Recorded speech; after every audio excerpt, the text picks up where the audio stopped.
Thank you, New York. It's humbling to be sitting here, speaking to you as mayor this evening. Consider yourself founding members of my anti-vigilante task force. Northern Star's all over the news. You definitely sent Fisk a message. There'll be no body cams, no due process, no warrants. Your source was right, this is big. It's a crack in Fisk's armor. The boat was full of weapons, rocket launchers, assault rifles. Military grade, European, I think. Holy shit. He's using the free ports to smuggle arms. This is a terrorist attack, orchestrated and executed by the vigilante of Hell's Kitchen. I got these in a firefight with Daredevil and Frank Castle. 6:47. A time that will be seared into my heart forever. You took everything I had. Yeah, maybe I'm gonna keep going, huh?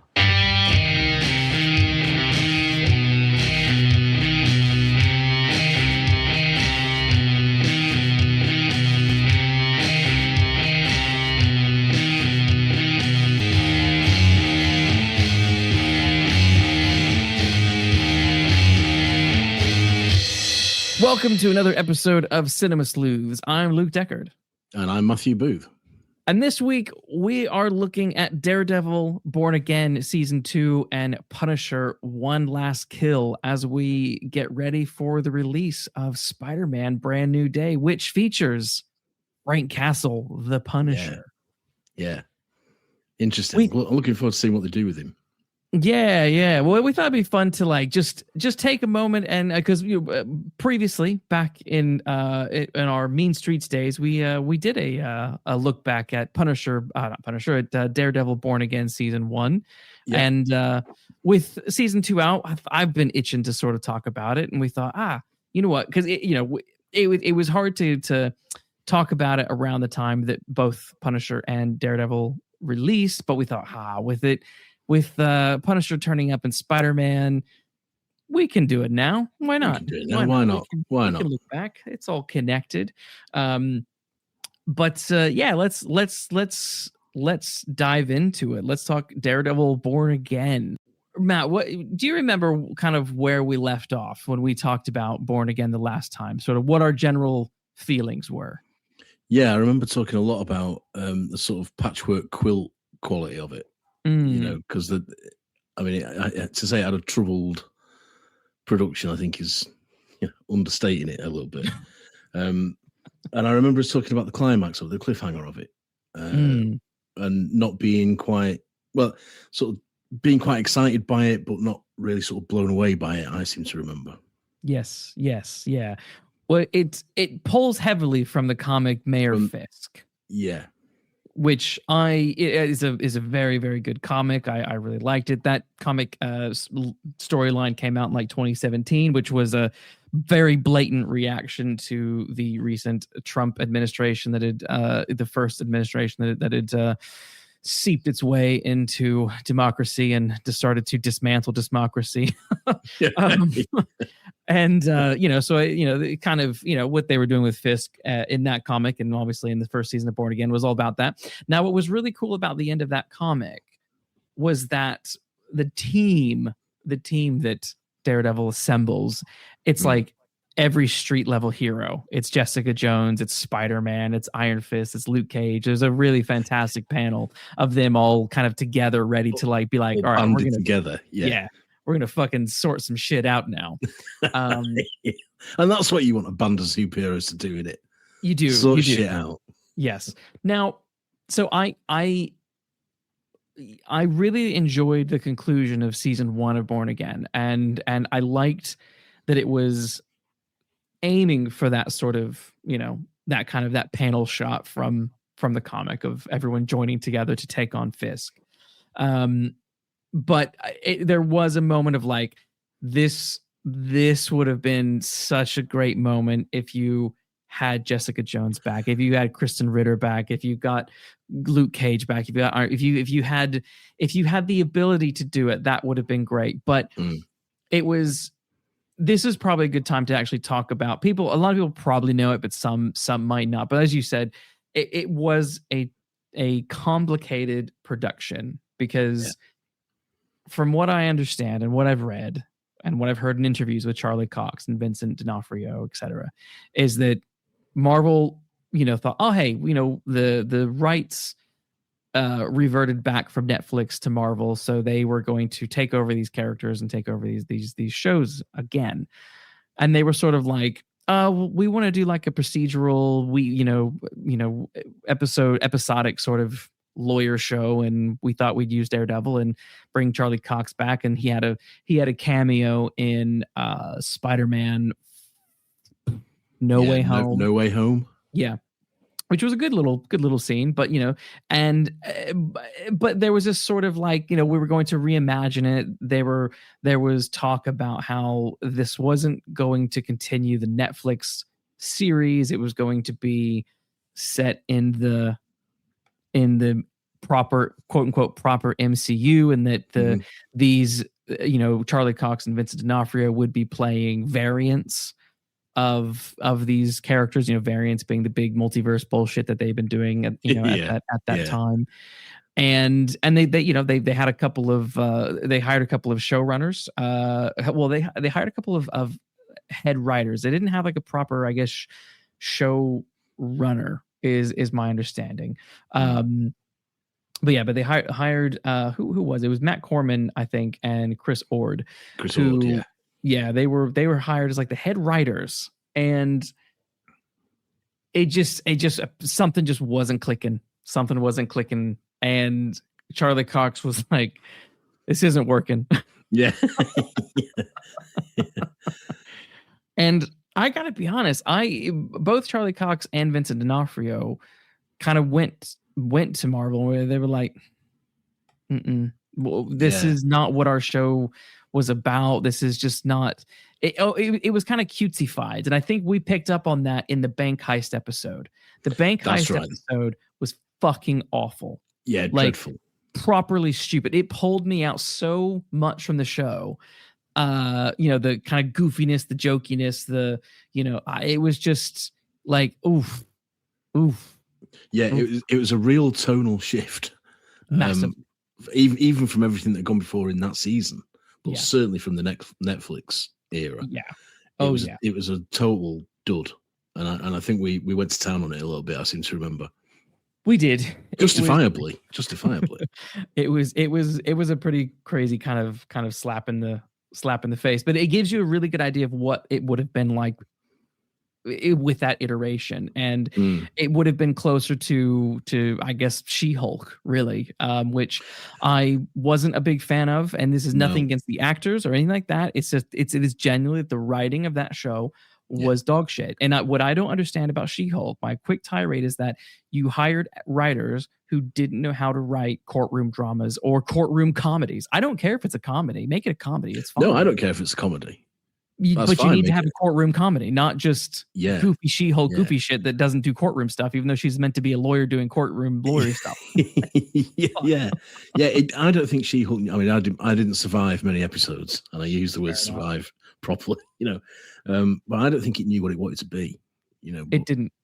Superhero comedy shows are fine. Adam West Batman, for example, yes, they're all good, but you've got to set out. You've got to know at the outset you're going to make it a comedy, and then set out to be funny.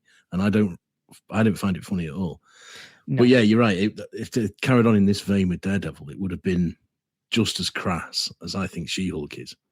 Yes, I think so. I think it would have. I really think it would have disappointed fans overall. I don't think it would have had the reception it's had now. Because those Netflix shows were really something. I've been rewatching them. I've been rewatching Jessica Jones. I've been rewatching different aspects of Daredevil, rewatching The Punisher, and it is just I've come to realize that while I generally don't really enjoy many of the Marvel films at the moment, that stuff, the street level stuff, the more brutal, violent street level R-rated Marvel stuff, I really gravitate towards. I like it in the comics, and I like it in these TV shows, and I think it's because I felt that the Netflix shows had had depth. It had consequence to actions. It had, and this is in all seriousness, it had sex.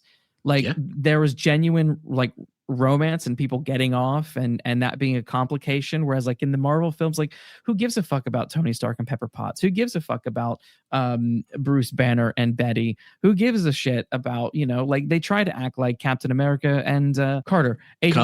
That's hardly a romance for the years. Like that's not an iconic romance. No, and Peter Parker and MJ and the latest iteration are dreadful. Yeah, there's on romantic terms. Dreadful. Yes, yeah, no romance, and there's nothing there. Whereas here, it's like, man, you feel it with Claire. The character of Claire is getting off with Daredevil. She's getting off with Luke Cage. Jessica Jones is hooking up with Luke Cage. Jessica Jones is hooking up with the guy who kind of does like the building association. Like and it's good, messy, sexy stuff. Yeah, it is, and I like it, and there's a maturity to it that look, like I said, I'm all for fun, I'm all for goofy, so it's not about it needs to be like dark and cringy and serious, but it's just that the Netflix just had a weight to it that I just really fucking loved. I think one of the things when it talking about the goofiness, one of the things that makes that even worse for me is the continued use of Charlie Cox and Vincent D'Onofrio. If you're going to go in a different direction that is so wildly different to what Netflix was, recast it. Yes, because you're telling me these are the same people. Well, they're not, and they weren't going to be acting like the same people at all. No. And if you want to do a Daredevil comedy show, I mean, I'd advise against it, but don't cast these two. Because there's so much history with these two in something much more adult and serious. When you think about it, it's almost like going from Tim Burton's Batman, and then the next thing you do is going Adam West Batman. Yeah, it is. Yeah, or George Clooney. Yeah, it is. It's like this is the wrong direction. This is because at least with the Batman movies, like you had 89 Returns. Then you got the cracks in Batman Forever, but it's still sort of within the vein, and then it goes off the rails entirely with Batman and Robin. But it's just like going from season 3 of Daredevil to going to that bank heist episode is just very, very jarring. Very jarring. It's as jarring as it would have been. Yes. To see Michael Keaton in Batman and Robin. Yes. So just wouldn't work. So Marvel sort of wanted Daredevil Born Again to be a quote a reset, right, of everything, and they were. Charlie Cox was like, I started to get concerned, and he's quoted as saying that we were sort of unlearning all of the lessons from the 2003 Daredevil film, and I totally agree. He's quoted. I can't argue with you.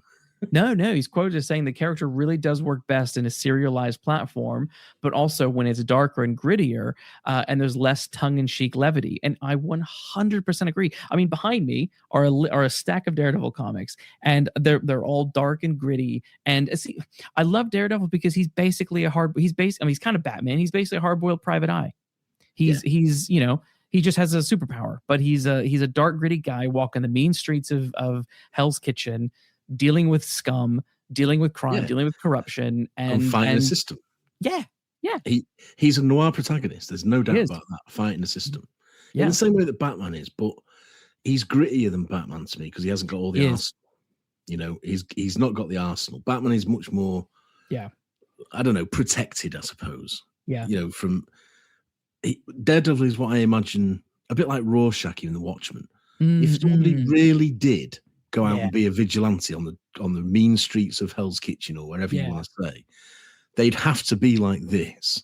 They couldn't be in a goofy car that fires rockets. They'd have to be like this and brutal and be willing to do bad stuff. Yes. Batman's bogeyman act can only take him so far. That's my view. And and I think that it's a lot grittier and much more noirish when you have Daredevil do it, and certainly Rorschach, as I say. They are both much more noir to me than Batman is. Oh, definitely. Batman's sort of superficially noir, but his gadgets and his and his tricks make him a fantasy figure. Whereas I can just about believe that somebody could put on a mask and go and beat the shit out of people. You know, I can really believe it. I agree. But yeah, basically the sort of concerns that were brought were heard, and Marvel realized, okay, we really actually what the fans want. You know, the whole Save Daredevil campaign wasn't Save Daredevil and bring it out in a new iteration. It was, no, keep the show going, you dickheads. Yeah, give us more of what we were getting. Yeah. But they, you know, I will say that I was impressed and surprised that Marvel actually listened to Coxon's and D'Onofrio's concerns and understood, okay, what we're doing is not going to work. And because, you know, they had filmed like most of the season. Well, weren't we like 6 episodes in or something? I think they were quite out of like 9. Yeah, that's a lot. That's a lot done. Yeah. So, I mean, it's sad for the head writers of that show, but they were both fired. The rest of the directors that were in line were let go. Then they brought Dario Scardapane. I hope I'm pronouncing your name correct. He was a writer on the Punisher series. He was brought in to be the showrunner, so not just a head writer, but you know. And this is the thing. This is you know, you can look at things like Doctor Who. And you can see when the showrunner is also the head writer, things get really fucking messy. But then you look at something like, I don't know, Star Trek Deep Space Nine, where you have your showrunner and then you have your pool of writers, and it just functions better. Mm-hmm. But I think, you know, is it a shame that none of the showrunners or, you know, creators behind the original Netflix version of Daredevil came back? You know, that's always going to be like, oh man, that would have been cool if they did come back. But I do think Dario, coming from that world, coming from the Punisher, having worked alongside those other shows, was a very good replacement for that. Yeah, I agree. I agree, and he's got the grounding for it, which means he's got the chops for it. So if you can't have, you know, the ideal, you might as well have the next best thing. Yes. If I can say it like that. No, definitely. I think so. And then, so they basically then went to town and wrote 3 new episodes, rewrote a bunch of overall season arc scenes, you know, film new episodes, film these new scenes. And, you know, like we said, you know, I think there is a patchwork element to Born Again season 1, but despite that, and despite that awful bank heist episode, everything else works surprisingly well for how complicated that production must have been. Yeah, I was just going to say, for the hill they had to climb. Yeah. I think overall, it's a pretty impressive piece of work because it's almost impossible circumstances. Yes. You know, and for that reason, and I think we might have said this last time, you can sort of forgive the bank heist of it and just pretend it doesn't happen. You know, sort of watch episode 5 and go on to episode 7 and just pretend episode 6, whichever number it is. Yeah, you actually can do that because there might be a little bit of connective tissue, but there's like almost. You don't miss much, do you? Yeah, you don't miss much. No. So I think for overall, season 1 was as good as it ever could have been. Let's put it that way. Yeah, you know? Yeah. And it's pretty impressive what they did. I agree. Pull it out of the fire. Definitely. I agree. And I think, you know, when I look back, I mean, like, I think it is sort of a shame that Muse, the character of Muse, was the victim of that season because he's such a cool, terrifying serial killer character that I'm like, that is a shame. But I think what we got was still pretty good. You know, and you know, there's other little elements. I think elements like the White Tiger stuff, and I think the swordsman stuff, that all of that sort of clearly was hung over from the original inception of the show and was definitely the stuff that didn't connect so well, which is why I am not surprised in the least that almost all of that is very quickly excised. I mean, it's not even just but like even like other characters like Cherry, the sort of private eye guy that Matt was using. He's very quickly written out, which I actually kind of liked Cherry, but whatever.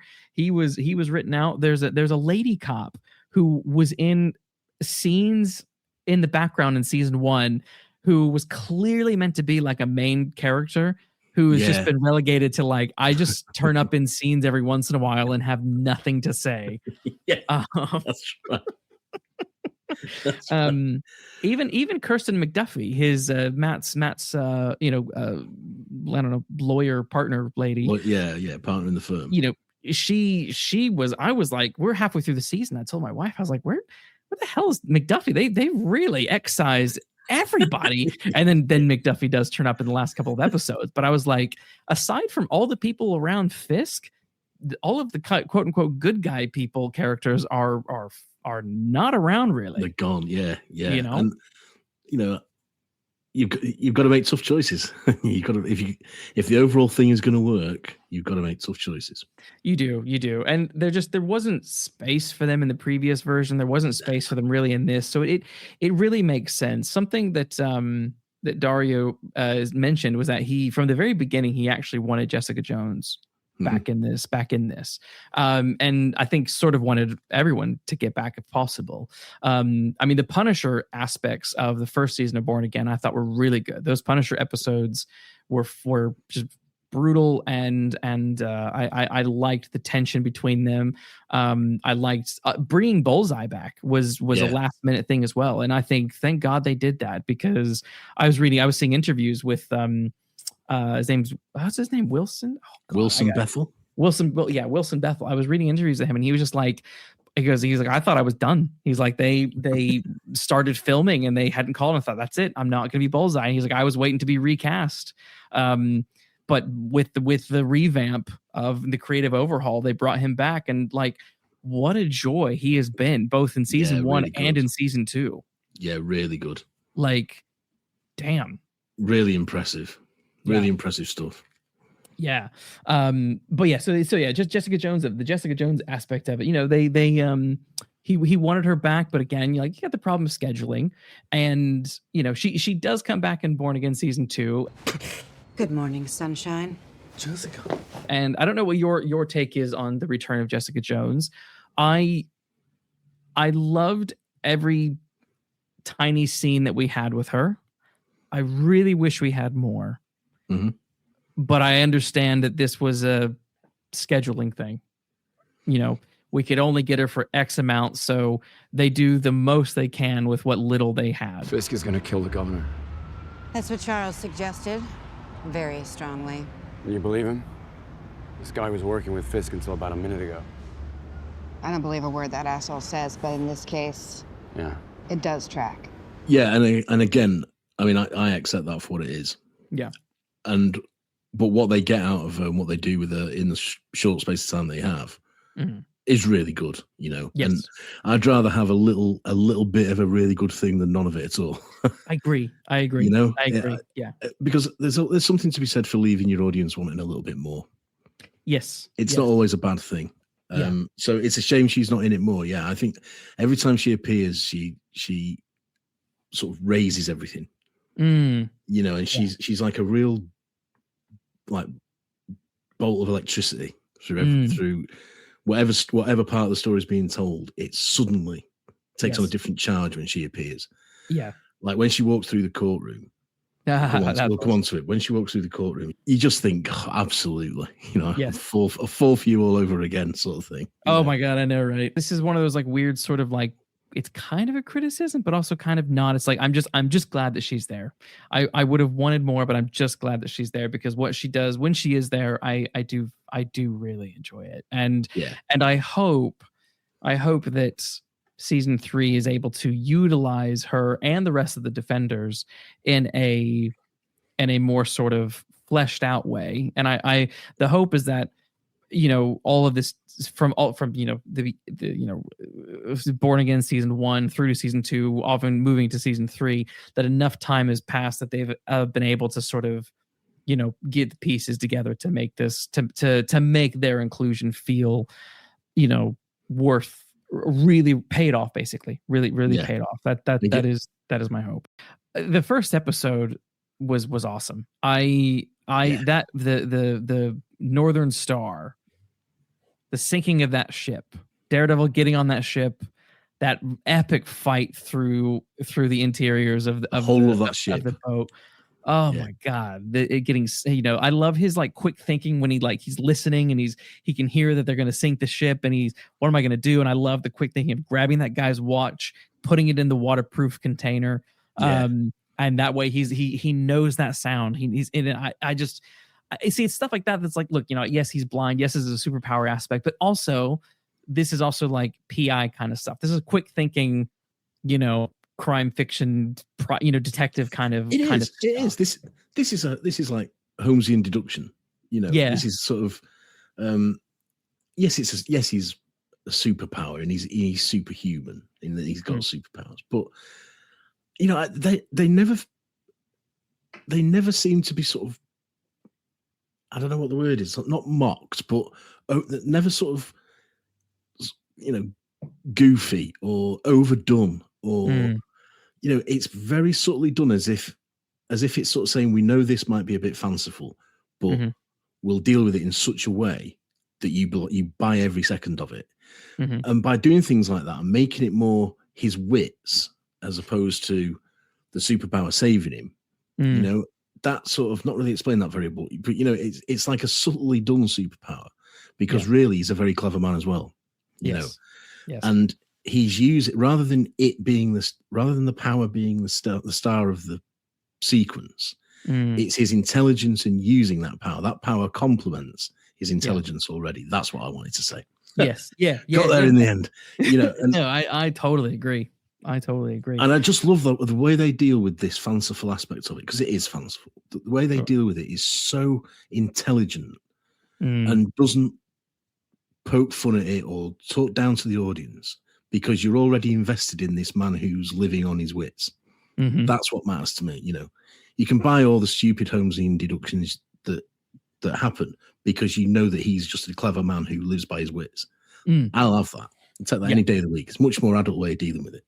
The power is a compliment to the gifts he already had.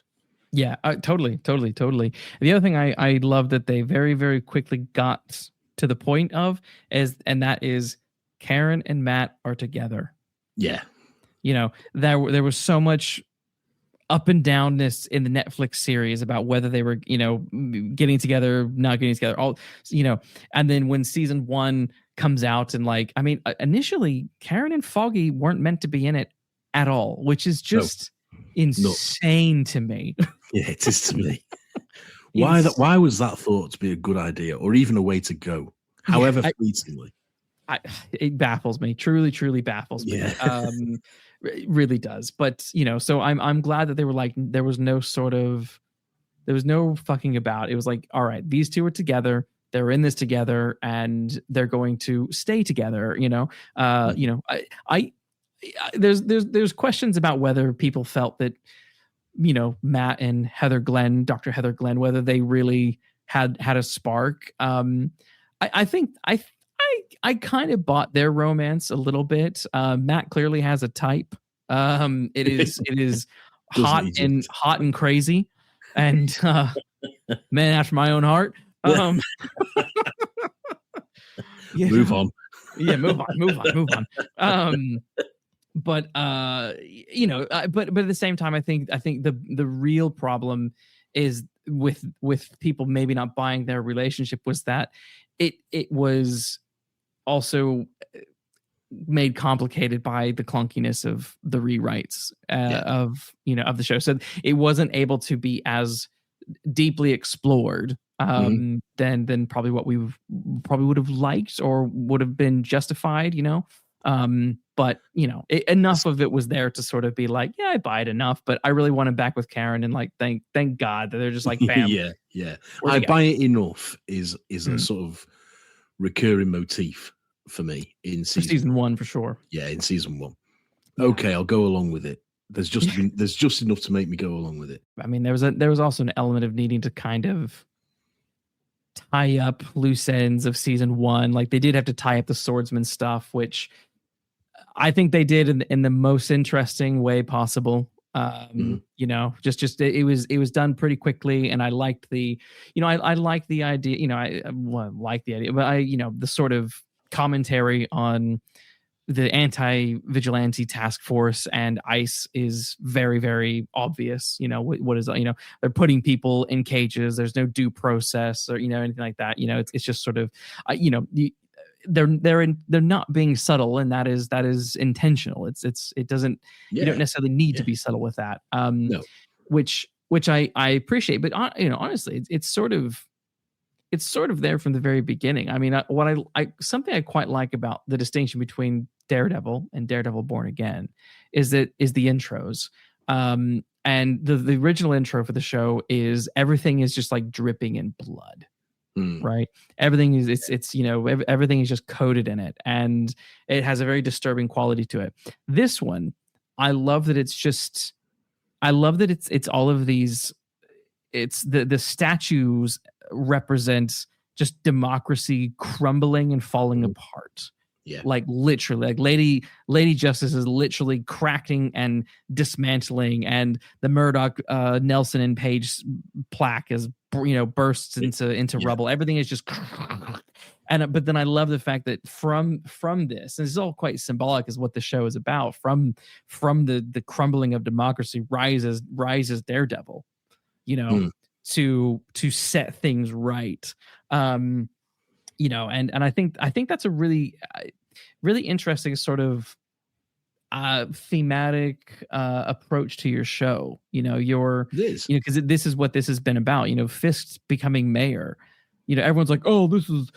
There's these complaints online about Fisk being like, oh, this is 5 seasons of Fisk. Oh my God, are we done with this? Like, he would never become mayor. I'm like, look at the fucking president of the United States. Yeah, look at not just that government. Yeah, you know? Yeah. Look at who gets elected. Look at the sort of people that get elected. Yes. Through in inverted commas democracy. You know? Right. We pride ourselves on it. We vote them in. Yes. And then look at what they turn out to be. Exactly. Almost all of them, you know. And it's perfectly valid. It's an absolutely valid storyline to say that Fisk will become mayor. Of course it is. Of course it is.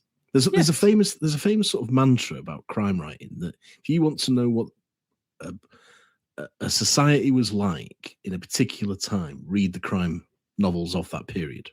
If you want to know what it was like to live in the 1930s class-ridden society, read Dorothy Sayers or whatever. This is doing exactly that. If my niece's children, you know, if I'm still around when they're alive, ask me what it was like when I was my age now, I'd show them this. Exactly. Yes. You know, and say this is what it was like. Yeah. Absolutely. Power-hungry, greedy maniacs. Yes. Getting exactly what they wanted through abuse of processes. That's what it was like. Totally. Yeah, no, I you know, and also like when people complain about just like Fisk being around for 5 seasons, I'm like, well, so what? Like when you have a dynamic that is as compelling as Charlie Cox and Vincent D'Onofrio, keep it. Keep it as long as they're willing to do it, and you can still come up with situations that will make them like develop and thrive. Keep them. Yeah. Well, it's like there's a reason Patrick Stewart and Ian McKellen have been playing Xavier and Magneto for the past like 40 years. For 100 years. Exactly. You know, they're and Hugh Jackman, they're too good to not continue with. Yeah. They're too iconic. Yeah. Yeah. I mean, I feel the way that these online critics, I feel that way about, I don't know, Batman and the Joker. Yep. You know, I'm sick of that, but I'm not sick of these because these are continually fascinating, the two of them. Yes. And how they dance around each other and how they're not really that different from each other in certain areas, you know, in certain aspects of themselves, because, you know, you're the hero of your own story, but you're the villain of somebody's. Yes. You know? Yes. And that is clever writing. And it's also a very big theme and an interesting theme to explore. You know, I think it's far more interesting than the Batman and the Joker dynamic. Oh God, yeah, absolutely. Far more. Yes. Far more interesting. Yeah. This is much more yin and yang and the dark side of the other than Batman and the Joker, and by a long way, by a country mile. Yeah, I mean, I would say it's thanks to Daredevil, just even like the comics, kind of appropriating Kingpin as a regular villain that makes Kingpin interesting, because he used to be a Spider-Man villain. Yeah. And he's far more interesting as a Daredevil villain. Yeah. Far more interesting. I just, you know, but yeah, so I don't really buy into that particular criticism of nor do fandom. Because one, I'm like, look, Kingpin was in it for season 1. Most of season 2, he's not in. He's in jail. You know, he gets out at some point, and then season 3 is basically him under house arrest, but slowly turning that house arrest into a kingdom, into rebuilding his his image and pretending that he was, I totally the arc makes perfect sense. Makes perfect sense. Yeah. It really flows. And it's a bit like saying, oh God, we still got, is Tony Soprano still in this? Have they not killed him off yet? Like, yes, he's sort of the point of it. Yeah. Well, and this is the other thing, is like, you think about other shows like The Boys. That show has run its main villain into the ground so hard that show is I can't. It's the last season. I can barely make it through. At the time of recording, I've still not seen the final episode because I just don't care. I just don't care about Homelander. I'm so over Homelander. It's the parody is to the point of like laziness and cliched now, that it's just like, it's interesting is both of these shows, both Daredevil, Born Again, and The Boys, are Trump parodies or Trump's satire. They're both Trump satire. One is strong and compelling, and the other is just so on the nose and so goofy that it's just like, I just can't even. Just can't even. Just leave it at that. Yeah. Whereas, but with this, it's just with Born Again, like I'm eating it up, because I think the other thing is, like, talk about the character of Daniel for a second. Like I was really compelled by Daniel in the first season. He is every MAGA guy who is just eating up what Trump is selling and thinks he's really gonna, really thinks Fisk is gonna fix it. Fisk will fix it. He's buying into Make America Great Again. And, he's like, oh, this guy is such a badass because he's rich and he's awesome and he's powerful. He's badass, I will remind you, I am deputy mayor now, Miss York. Oh, yes, you remind me all the time. I mean, even on that salary, you can't afford this. No, it's perfect. Mayor Fisk owns the building, so he got me a deal. Daniel, Fisk shouldn't be involved in any of his old businesses. No, he's all legit. He put everything he owns into a trust, which, But Cashman administers.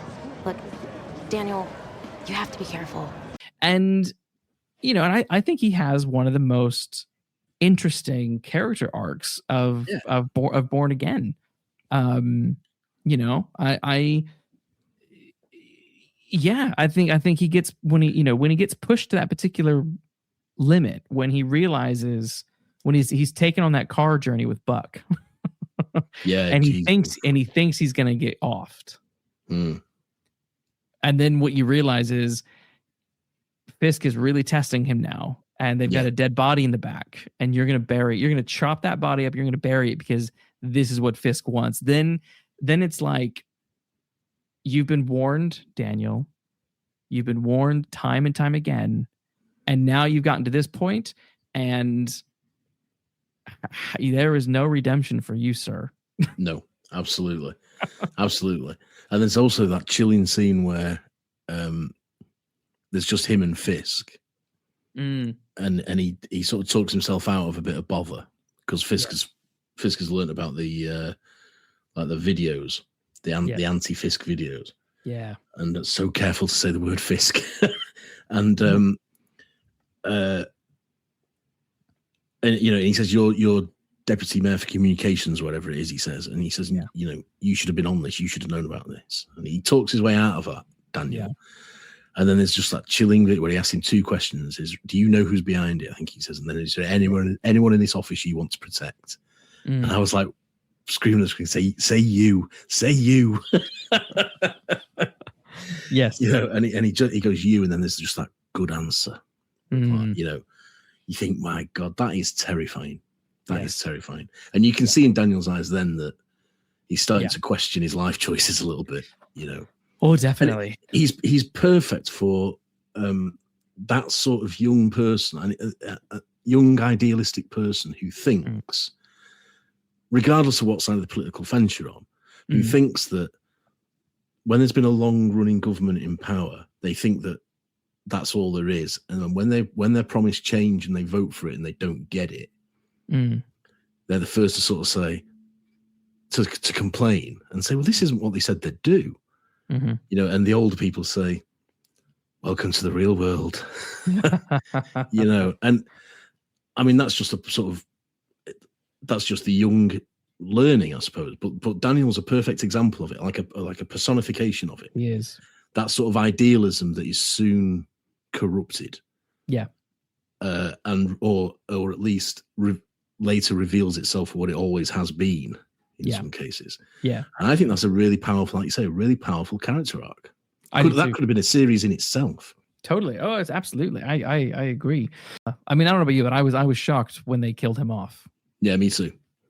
Genuinely shocked. But at the same time, I remember when he chopped the body up, I said to my wife, I was like, there's really no way to redeem this guy now. Like, what he's done is, like, you can't suddenly turn him into a good guy per se. Like, you can't have him not, like, it's very, like, he can't not, like, go to jail.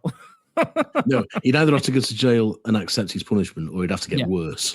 Yes. You know, he'd have to get more and more corrupted and more violent himself. Yeah. And I don't think that would have been, I don't know whether I would have found that necessarily credible.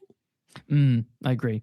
So I bold move to kill off a very likable character. I think he's a really good analogy. He's a really good kind of placeholder for all of MAGA.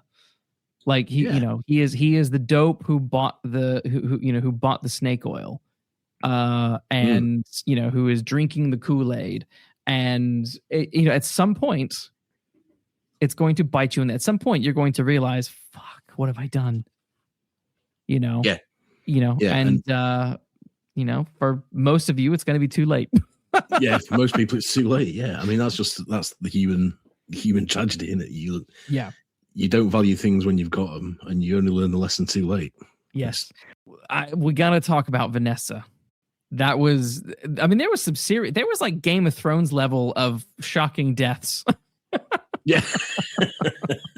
Like I did not like the character of Vanessa. I have loved Vanessa since the very beginning, back when she was in the original the original run of Daredevil. When they get to this boxing match, which, as an aside, I do think the boxing match storyline was probably the clunkiest. I don't really know where it came from or why it was a thing.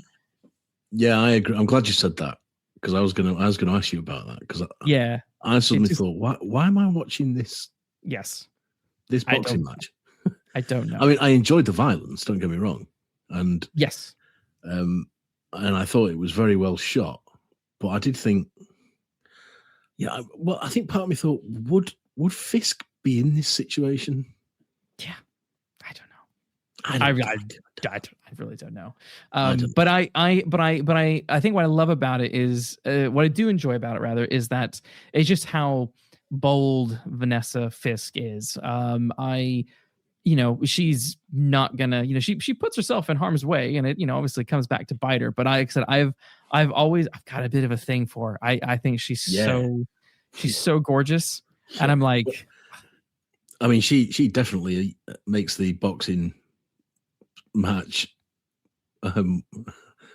much more palatable, shall we say? Yes. When she walks in that white dress, Just, oh my God.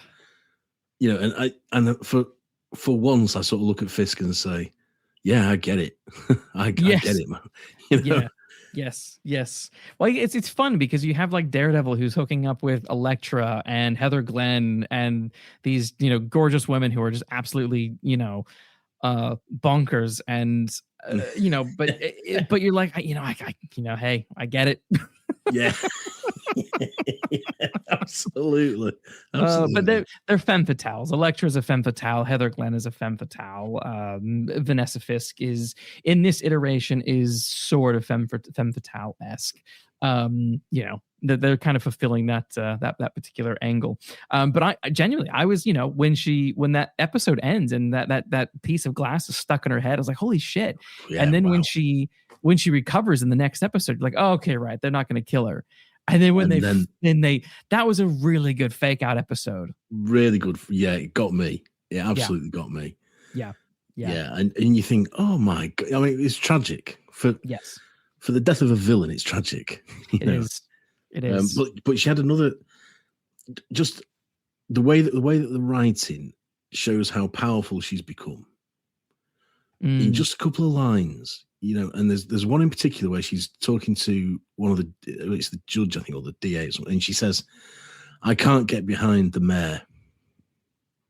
You know, I can't get behind Mr. Fisk, but I can get behind Mr. Fisk and Mrs. Fisk. You know, and you think, Vanessa's doing her own string pulling here, you know, and it's absolutely brilliant the way that is played out. You know, yes, and you think, yeah, she's a major player in this, definitely. And then she goes to the boxing match. Yes, yeah. She's like, I'm not going to be intimidated. I'm bullseye. Fuck you, bullseye. Yeah. Well, exactly. Yeah. I mean, she's got guts, and she's everything that femme fatale. I know she's not really a femme fatale, but you know, for ease of reference, should be gutsy, sexy, clever, everything. Manipulative, you know, and has an effect on even the most dangerous of men. Yeah, definitely. So I was truly shocked, and I'm bummed that she's gone. But I think I got to say, you know, kudos to the show for taking some big risks and offering a couple of very likable, very watchable characters. You know, so we'll see what happens next. I think it's to be commended. You know, because too often they hold on to people and they outstay the welcome. Yes. Yeah. I've always liked things where, you know, you don't know who's safe. Mr. Murdoch, are you okay? I am outstanding. Thank you, Your Honor. Mr. Harper, please continue. Sorry I'm late. Late. Seems Murdoch has survived the night. You really want to do this? I will make arrangements. Thank you, Buck. We should talk about the finale. Let's talk about the finale. Let's talk about the finale. Oof. The end. I mean, before we do, I was already like sort of biting my knuckles. Yes. At the end of the first episode where he's unmasked, and he takes a real beating in Cherry's flat, and then he takes a real nasty sort of head bounce on the floor, you know, and you think, God, and this is something again about the superpower, because all these beatings he takes remind you that he's really just a normal man. He can be hurt, he can cut, he can bleed, he can die, and that superpower is not going to help him with any of that, you know. And then when they peeled the mask off, I was just like, this is only episode 1. Where the hell are we going from here? Yeah. And the reason I'm going back to this is because I was saying to myself, the finale of this, and I'd avoided spoilers. The finale of this had better be something good to top that climax of the first episode. Yeah. You know? Yeah. So let's talk about the finale. Yeah. Well, I was going to say, but kind of going back to that first episode just briefly. Yeah. No, they nicely set up a lot of these teases, these things that are paid off in that. You know, the whole kind of Fisk, thinking, oh, I'm gonna snuff Daredevil out by say, we need to find Matt Murdock. He's a hero. Yeah. He saved me. You know, like you know, like, and then how that is then brought it back in, but like him being unmasked and this whole sort of there's moments of conversation between Karen and Matt early on that sort of hint at that sort of like, you know, going public kind of thing. So, you know, when, you know, and I think that's the thing that I think I found really compelling in this season, kind of leading into the finale. You have that episode that's more kind of a flashback episode, the one where Vanessa dies, where Bullseye is also on the brink of death. And that whole thing is Matt is thinking back. Well, there's the flashback to the, you know, him and Foggy, and all about sort of basically showing mercy. And it's an episode that is all about Matt finding, almost sort of refinding his religion, almost refinding his faith, and realizing that, you know, because there's that point where he's like, I just can't save you. I can't save you. Goodbye. And he leaves Bullseye. And then he has that moment of realization, and he comes back and saves him. And he stops Karen from killing Bullseye. And she's like, why won't you just fucking kill Bullseye? Why don't you just fucking kill Fisk? And he's like, I can't do that, Karen. We can't do that. Yeah. And it's, you know, it's interesting, you know, with, you know, in terms of our political landscape. I mean, there's all sorts of various, you know, attempts on people's lives, whether they are staged or not is another question. But you know, but you do see that level of discourse on the internet. You know, people saying quite interesting things about what they wish would have happened, and it's sort of like, do you know what you're saying?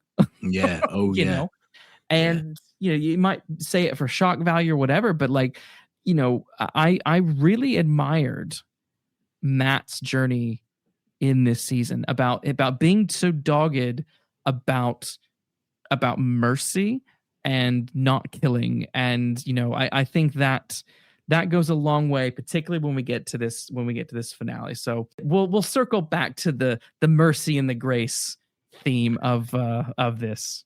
I'm a sort of sucker for heroic displays. And in 1 hour of TV, there are loads of them. Yeah. You know, there are loads of them. The whole idea, I always like the trope of the hero's not there at the end and then he appears in the nick of time. You know, I mean, it's a cheesy trope, but when it's done well, it's really good. And I had the goosebumps that normally gives me when Matt walked in, when the court had said, "Where is Mr. Murdoch?" And he said, "Well, he's a bit tied up." And then, you know, he's getting like I don't know, whatever it is, a tetanus shot or whatever it is. Yeah, Jessica Jones. From Jessica Jones, you know. Matt is tied up, but he should be along shortly. God damn it, Jessica. Oh, knock it off. You're not even that bad. It's easy for you to say. I'm not built like you. You've never tried childbirth. And she says, "Oh, give me a break" or something. And he says, "Well, I'm not built like you." Yes. You know, great stuff. And then he walks through, and you can see the scars under his glasses and all that business. And he just walks in, the whole place goes silent.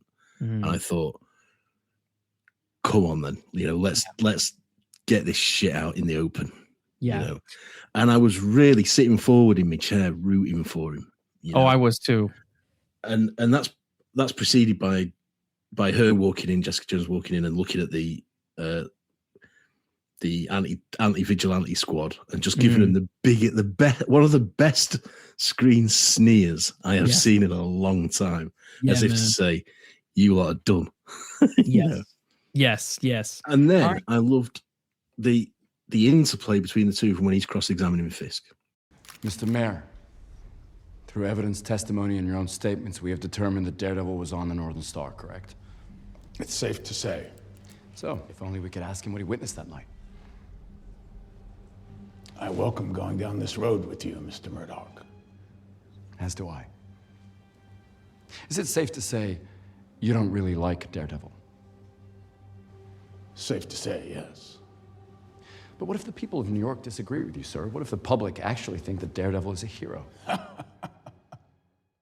It was like people going about A Few Good Men in the courtroom when Cruz and Nicholson. Look forward to going down this road with you, Mr. Yeah, whilst A Few Good Men is really good stuff. This is well on a par with it. Yeah. Oh yes. Yeah, and he says something. Yeah, he does say that. He does say, you want to go down this road? Yeah. You're a fool, Mr. Murdoch. He says as well, like, you know. And he's like, and she said, do you want to continue with this? And he's saying, you're right, I do. Damn right, I do. I want to carry on.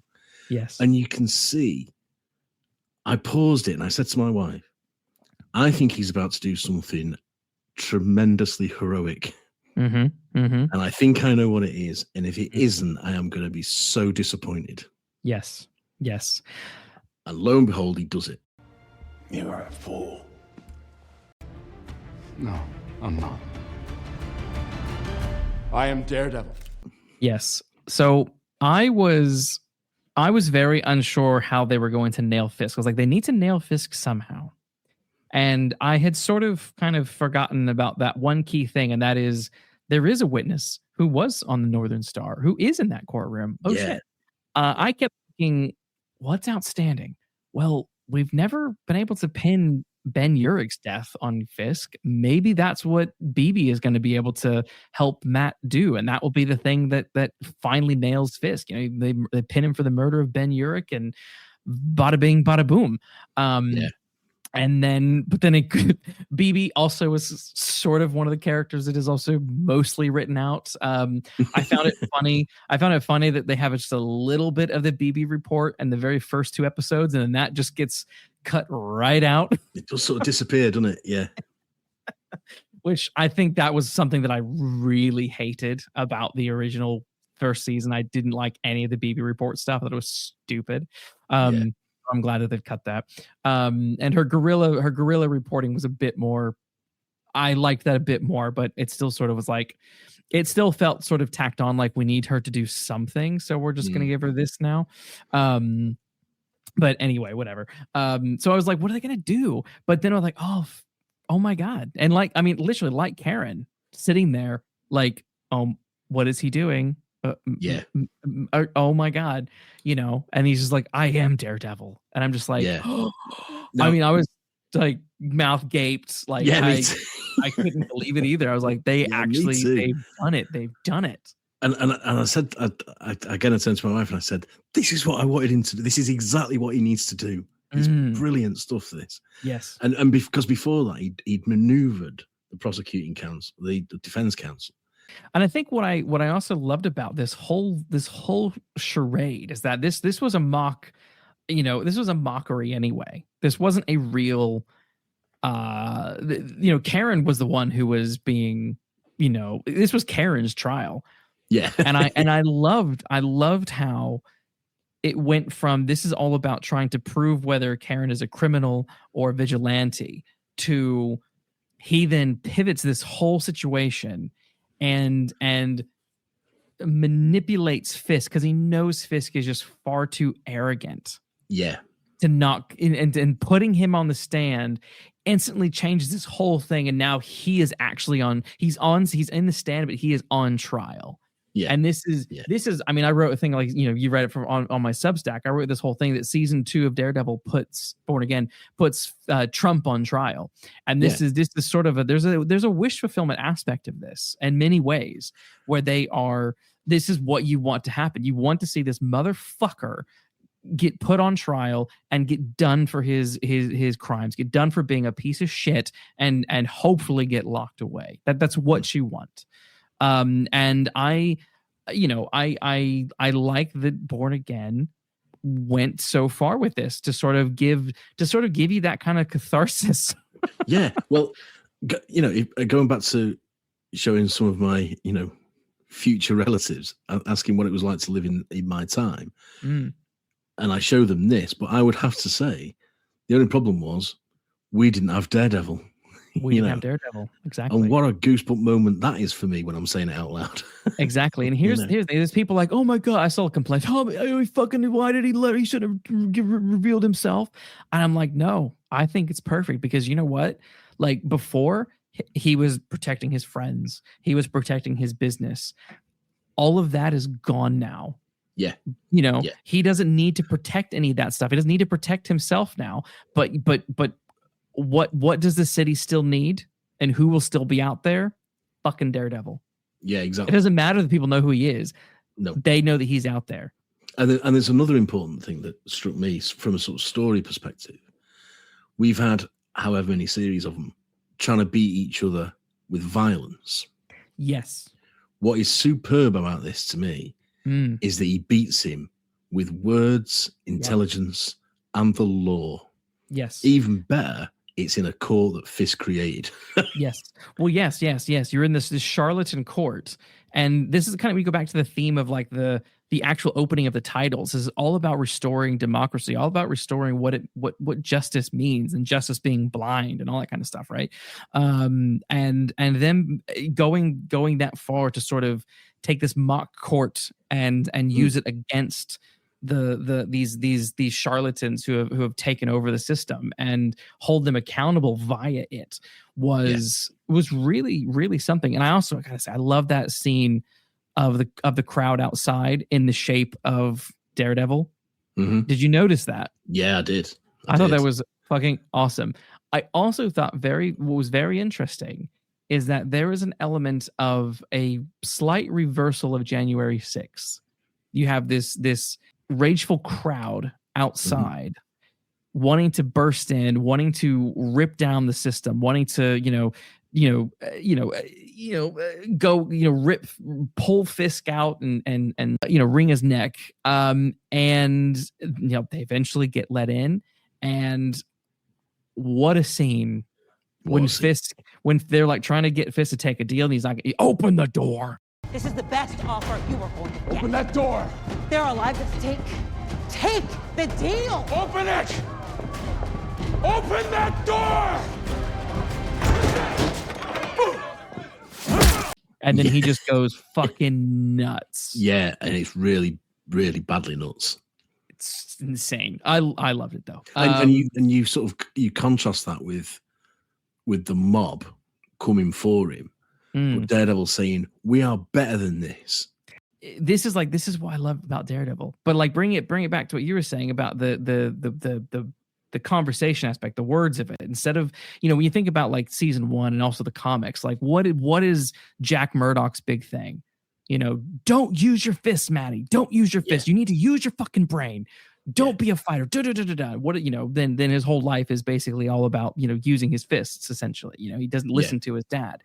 And I like the fact that we did have a really cool Daredevil versus Kingpin fight scene in a previous episode, but I really like the fact that this final confrontation, as you said, is just a verbal confrontation. It is. It's so much more powerful than one more Dukaroo. Yes. Because we've seen that so many times. Whilst that's been entertaining and bloodily, violently, like cinematically enjoyable, yes, in the realms of fiction, we have seen it, and it's why it made it all the more poignant for me when they say you're not, this is just a hoax, you're not Daredevil, you're blind, for God's sake. And he throws his stick and he catches it, and you think that's the only display of Daredevil that we need right now. Because what we need now is Matt Murdock. And again, it's like it's the sort of Dark Knight thing of Alfred saying to him, Gotham needs Bruce Wayne. It doesn't need Batman. It needs Bruce Wayne and his resources. And then also, I was thinking about the Dark Knight while watching this a bit and thinking, Bruce hasn't got the guts to do what Matt Murdock does. Fuck no. He lets Harvey Dent take the fall. And as the Joker says, that is cold. Yes. Yes. Whereas Murdoch's got the guts to do it. And what's more, he does it with almost pride, I think. Necessity certainly, but almost pride, knowing it's the right thing to do. Definitely. And he says to Fisk, it's the end for both of us. Yeah. Just the last thing on kind of on Born Again, really, before we move on to, I guess, Punisher bit, is when that mob is in there and they're ganging up on Fisk and they're going to tear him apart. There is this element of like, he is the villain and you want to see this happen. Yeah. But then again, as to kind of bring it back, Matt's whole journey is about mercy and doing the right thing. And murder and killing is never the right thing. And no matter how wicked or vile or despicable the villain is, that is never the answer. And the fact that he, as you said, he steps in the way, we're better than this, and stops them from doing that, was also in terms of its own political commentary, is also very interesting. It's also very interesting because it's like, look, yes, you might want this, doesn't mean it's right. And there's got to be a better way, otherwise we're no better than they are. Yeah, so Born Again season 3 or season 2, fantastic, absolutely Fantastic. loved it. Like I said, I'm just so glad that R-rated Marvel is back. I love it. I love the Netflix stuff. I love the tone. I love the violence. I love the grits. I love it. Enter Frank Castle. Enter Frank Castle. Killing is never the right thing. Killing your enemies is never the right thing. Hello, Frank. Realize it is my choice and my choice alone to be a reconnaissance Marine. I accept all challenges involved with this profession. Forever shall I strive to maintain the tremendous reputation of those that were before me. Seen beyond limitations. Sit down, Frank fucking Castle, come in!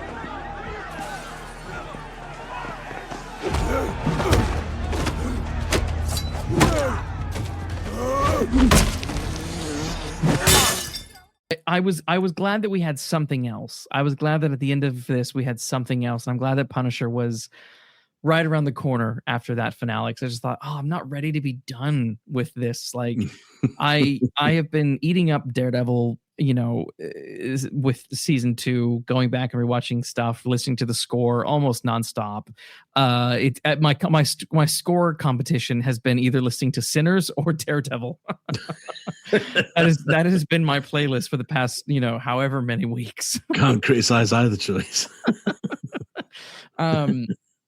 But yeah, no, I mean, the last time we saw Punisher was at the end of season 1 of Born Again, and he was in a cage by the anti-vigilante task force, and he very violently gets out of that cage. And then he we don't know where he goes. And the Punisher One Last Kill is meant to take place sort of after that. I guess it's meant to take place during the events of Born Again. Yeah. With Born Again season 2 rather. And it that makes some sense, but there's also an element that's like, this could have taken place like almost at any time, because it's not really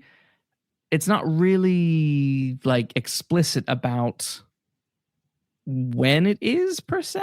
It's ambiguous enough that like I almost could have saw this being like in between Punisher, the series Punisher, and Born Again season 1, which to some degree almost maybe makes a bit more sense in given kind of what happens in this very short special, and where we see him in Born Again. Like, he's not he's Frank Castle is a fucking lunatic. Obviously he's a lunatic. He is nuts.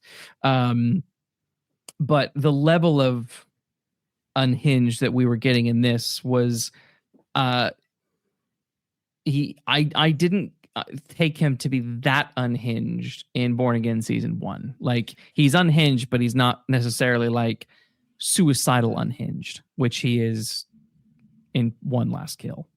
Yeah, I mean, he's off the rails here. Yeah, totally off the rails here. yeah. I mean, one of the things that I'm going to say this while it's in my mind. One of the things after one of his skirmishes, should we call them? I was left, and to his credit, he's saved the lives of some people. But I thought he's done it in their sort of diner, little cafe thing. Yeah, and I thought, well, who cleans up after him? Because is he going to leave these 3 traumatized diner owners to mop up all the blood? Like, who? I'd love to see a series based on the person who was called in to clean up after Frank Castle. No kidding. My God. Because that person is busy. you know? Yes. So okay, there are many things that I do really enjoy about Punisher: One Last Kill, and I think in the way that sort of this last couple of seasons of Daredevil are this sort of looking at the deconstruction of democracy and the kind of the fight for reestablishing what justice really means. All that kind of stuff was very, very handled quite well. This little one shot, I'm calling it a one shot, because it's just one little, very little 40. It's like 50 minutes, but there's like 5 minutes of credits, so it's really like 45-minute long, like quick episode.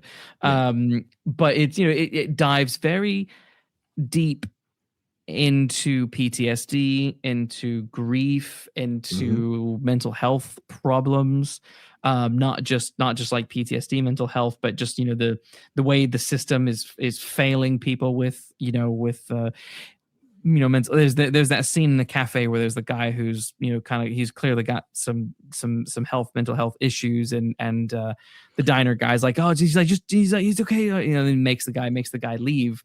And I would say that scene does far more to show how the system is failing people with those problems, versus like what the Joker did. The film The Joker, which pretended to be about that sort of stuff and just sort of like didn't quite work. So I gotta give this kudos right out the gate for being so blunt about this stuff, because I gotta be honest, those early scenes where we're just sort of watching Frank kind of work out and throw up, and particularly the scene when he goes to the grave site and he's calling for his daughter. You hear, baby girl?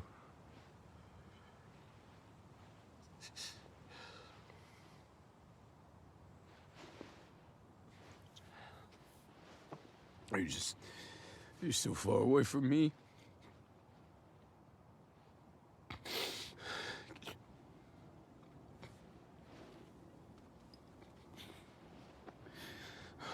Baby, when you were little,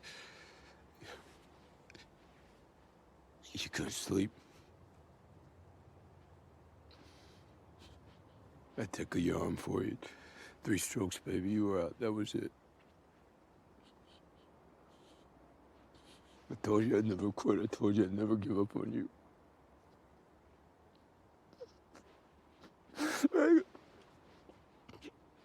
Baby, I don't know what to do. There was nothing left to do. No! No! Baby, come back! That I'm not gonna lie, that shit got to me. Like, it made me tear up a bit, because I'm just like, I'm thinking about my own kid. I think about my own daughter, and I'm just like, he's like, I'd tickle your arm and you'd be out in 3 tickles, and I'm just like, oh my god, shut up, man. Yeah. Oh my god. Like, I know what you mean. Why am I tearing up at a Punisher?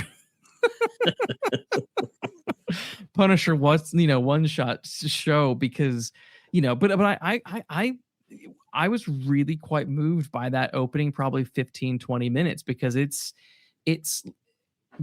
brutal before it gets properly brutal. You know what I mean? It's brutal in a different way, isn't it? It's emotionally brutal. Yes. Rather than physically brutal. Yes. And I didn't tear up in it, but I'm not a father, so maybe I would have done if I were. But what I found impressive about it was the way it conveyed the real sense of loneliness. God, yeah, fuck. That Frank Castle must have. Yes. Yeah. Because he's got nobody, has he? Everything's been taken from him. Yeah. And even though he is what he is, these things will still. The only person that he's got to cope with what he does and what he sees is himself. And when he looks in the mirror, he knows what he's done to people. Yeah. And he's got to carry that burden. I know it's a burden he's brought upon himself. Yeah. Arguably. Yeah. But that is one lonely existence for anybody that's like that. And that's what I loved about it. sitting in that room, like with just nothing there, and like you say, throwing up on his own and going to the graves on his own and talking to himself essentially, you know, and remembering things that you can't share with anybody. Yeah, you know, you look at it quite rightly. You look at it as a parent. I look at it like, what must that loneliness be like? And there are people that are going through that sort of stuff. Yeah, you know, there are people that are lonely and depressed because they're lonely, and that's what got to me. You know, that's what got to me, because I think that's something that we can all feel at some point, that you feel absolutely isolated and alone at some point in your life. And, you know, it really brought that home to me. Yeah. You know, because I wasn't really sure what this was supposed to be, this one shot. You know, like, was it an introduction or to the character if you've never seen it before? Because as a summary of what Frank Castle is and why he is, I thought it was pretty good. You know, for somebody who doesn't know anything about him, you could show them this and they get it straight away. Oh God, yeah. You know, so I thought it was quite good. But so I wasn't really sure what the point was, and I came away from it thinking, well, from those first sort of 10, 15 minutes, thinking, if I get nothing else out of this, I've had a really sort of strong emotional reaction to it. Yeah, same.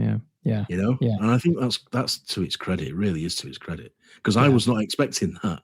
Like you say, from a Marvel TV one-off. Yeah. Well, I think John Bernthal, like, this dude really fucking gets this character, and he puts on such a fucking good performance. Like, he does. Award-worthy performance, in my opinion. Like this, you know, that he is just acting his beard off in in this. Just the way he channels this character is something else. It's hard to put into words. It is really quite something for sure. And that was one thing that kind of hit me really straight out the gate, was just how powerful his performance was. Definitely. And how deep they were going with some of this really dark and traumatic stuff. You know, and I'll be honest, there was a part of me that, you know, the day before, I was like, oh man, this thing's only 40 minutes long. Like, what the fuck? Like, you know, that was weird to me, that we're going to do this Punisher one shot and we're just going to make it like the length of a standard, like, you know, broadcast television, you know, length. Yeah. I was like, you said, oh no. Yeah. You said something to me, and I think I replied to you and said something along the lines of, how special can a 45-minute special be? Yes. Turns out pretty fucking special. And this is where I'm like, there's a part of me that's like, I almost wish that we didn't have to think about where it is positioned in time, because it's positioned during Born Again season 2 and before Spider-Man Brand New Day. And I think that, like I said, I would have much rather have seen this, because here's the thing: he goes after the Ganucci family. Is that how you pronounce? Yeah, Ganucci family, and they have ties to the death of his family. Now, in the original Punisher show, we don't see him mow down this family. Like, we're seeing it for the first time in One Last Kill.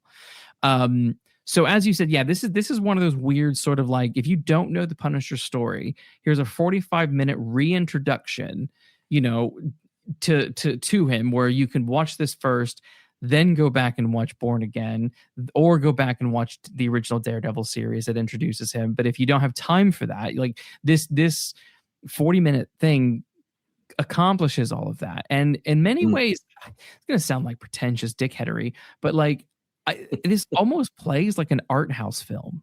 Yeah, I know exactly what you mean. Because it starts with him, obviously he's all sad and alone, and then he's talking to his dead daughter, and he gets very emotional, and he puts a gun to his head, and he's about to end it, and then suddenly he sees her, and then she disappears, and he's like, no, come back. I'm just like, oh my god, this is too much. And then he has this moment where he's just like fucking detached from reality. as he's walking through the streets in this little Italy, and because he's mowed down this crime family, there's this power vacuum. Which, hey, what's going to happen in New York now that the mayor is gone? Now that Kingpin is gone, I'm looking forward to seeing how that power vacuum gets filled. Yeah, absolutely. So this is kind of a microcosm of what that that might look like in Born Again, maybe. But that him walking through those streets with all the violence and all the craziness and just not looking at anything, just coldly moving through it all. Yeah, it's all out of focus behind him. All out of focus behind him, and he isn't acknowledging it. And like you say, that's something you would expect to see in an art house film. That sort of detachment from reality in a way that only cinema can give you. Yes, or can show you. Yeah, because we've all been there, where you're so consumed by your own problems, you just walk through the center of town, oblivious to everybody else. Because definitely. You can only concentrate on the crap you've got in your own life, or whatever that might be. Yeah, and it captures that feeling perfectly for me. Yes. Yeah. You've not experienced what he's experienced, but you know how he's feeling. That's really good. You're pulled into it. Because of your own experiences that are not like his, but you know how he feels because of them. Yeah. Really clever stuff. Really sort of quite deep stuff. It is, and this again, this kind of like I just wish it wasn't tied to like this particular time and space, because there's an element that I'm like I don't fully connect with where it is timeline wise, but I can still accept it. But the whole thing is about whether he's going to continue or not, and that whole once he gets through this rampage that we'll talk about, like his whole thing is he's back at the graveyard. He's like, I think I will continue. I think I'm gonna keep going, baby. I think I'm gonna keep going, baby girl. I'm gonna keep going. 1 batch, 2 batch, penny at a time. Yeah, that's right. Yeah, exactly. I mean, I do see this in total isolation for whatever reason. I can live with this not being part of any other chronology, just because it is a 45-minute one-shot special. And there doesn't seem to. You could watch this in total isolation and not lose out on anything. You don't have to know what happened in Born Again. You don't have to even know what happened in Punisher series 1 and 2. 1 and 2, exactly. Yeah, no. This is just a thing of its own, and that's how I sort of get around that issue of where it fits. Because I say this is just. I don't know what the purpose of it is. I have to say, unless it's just to. It's almost like a fan film. They've just got together and made a film. This is why I'm saying it's art house. This is a 45-minute character study of a man who's ready to give it all up, but finds a reason to keep going. But his reason to keep going is he's still a monster. Yeah, that's right. Yeah. But he's a monster that the old Shakespearean thing of is he more sinned against than sinning. He's a monster that you can almost understand. Yes. And this is interesting because I saw on social media people were talking about like, why is it that, you can sort of, what does it mean to sort of be, be redeemed? Certain characters, can kind of, get redemption, but, other people, others can't, and stuff like that. And I'm like, well, for me, I'm sort of like, well, the kind of concept of redemption is if we take Daniel Blake as the example, like, he realized the error of his ways. Then you have someone like Bullseye, who, because what this post was referring to was Thunderbolts, and they were talking about how there's the fake Captain America on that team, and then there's like half the team is like Russian spies who like their mission was to like destabilize American democracy, and I'm like, I meant to like buy into these fuckers as like anti-hero, like fuck off. Thunderbolts can just get in the fucking bin. But it's like, well, the Wyatt Russell who plays the fucking, knockoff Captain America, like he's literally a war criminal. Like he literally commits a war crime and gets away with it and doesn't seem to care about what he's done. And I'm like, that's the problem. Like, it's you can buy a redemptive arc for someone who accepts their wrong and tries to make amends for it. in the way that I think kind of Daniel Blake does, but like, you know, Bullseye isn't remorseful for anything that he does. He's just going to keep doing what he's doing. So therefore he's not ever going to be, you know, a redeemed character, because he's not ever going to, you know, whatever, accept what he's done. And then of course, then you kind of think about Punisher, and you're like, well, he's also a very interesting character, because then you have to kind of step back and think about, what do these characters represent, like psychologically, to time and space. You know, what are they representing in the kind of wider, you know, public consciousness, you know? Yeah. Frank Castle he's a murderer, he's a terrorist, but he is this sort of very dark wish fulfillment fantasy that we were seeing in Born Again. At the end of Born Again, he was all the people wanting to murder Fisk. Yeah. He's all those people whose families or children are killed by real monsters, who, when they're interviewed by the press, say, if I see him, I will kill him. Yes. They won't, because they are balanced human beings that are just grieving. Yeah. But they watch something like this and will say, yes. Yeah. I want somebody like that on my side. You know, I wish I could be somebody like that. It's the whole, you know, it's that wish fulfillment is the right phrase. It's wishing you could cope with your pain by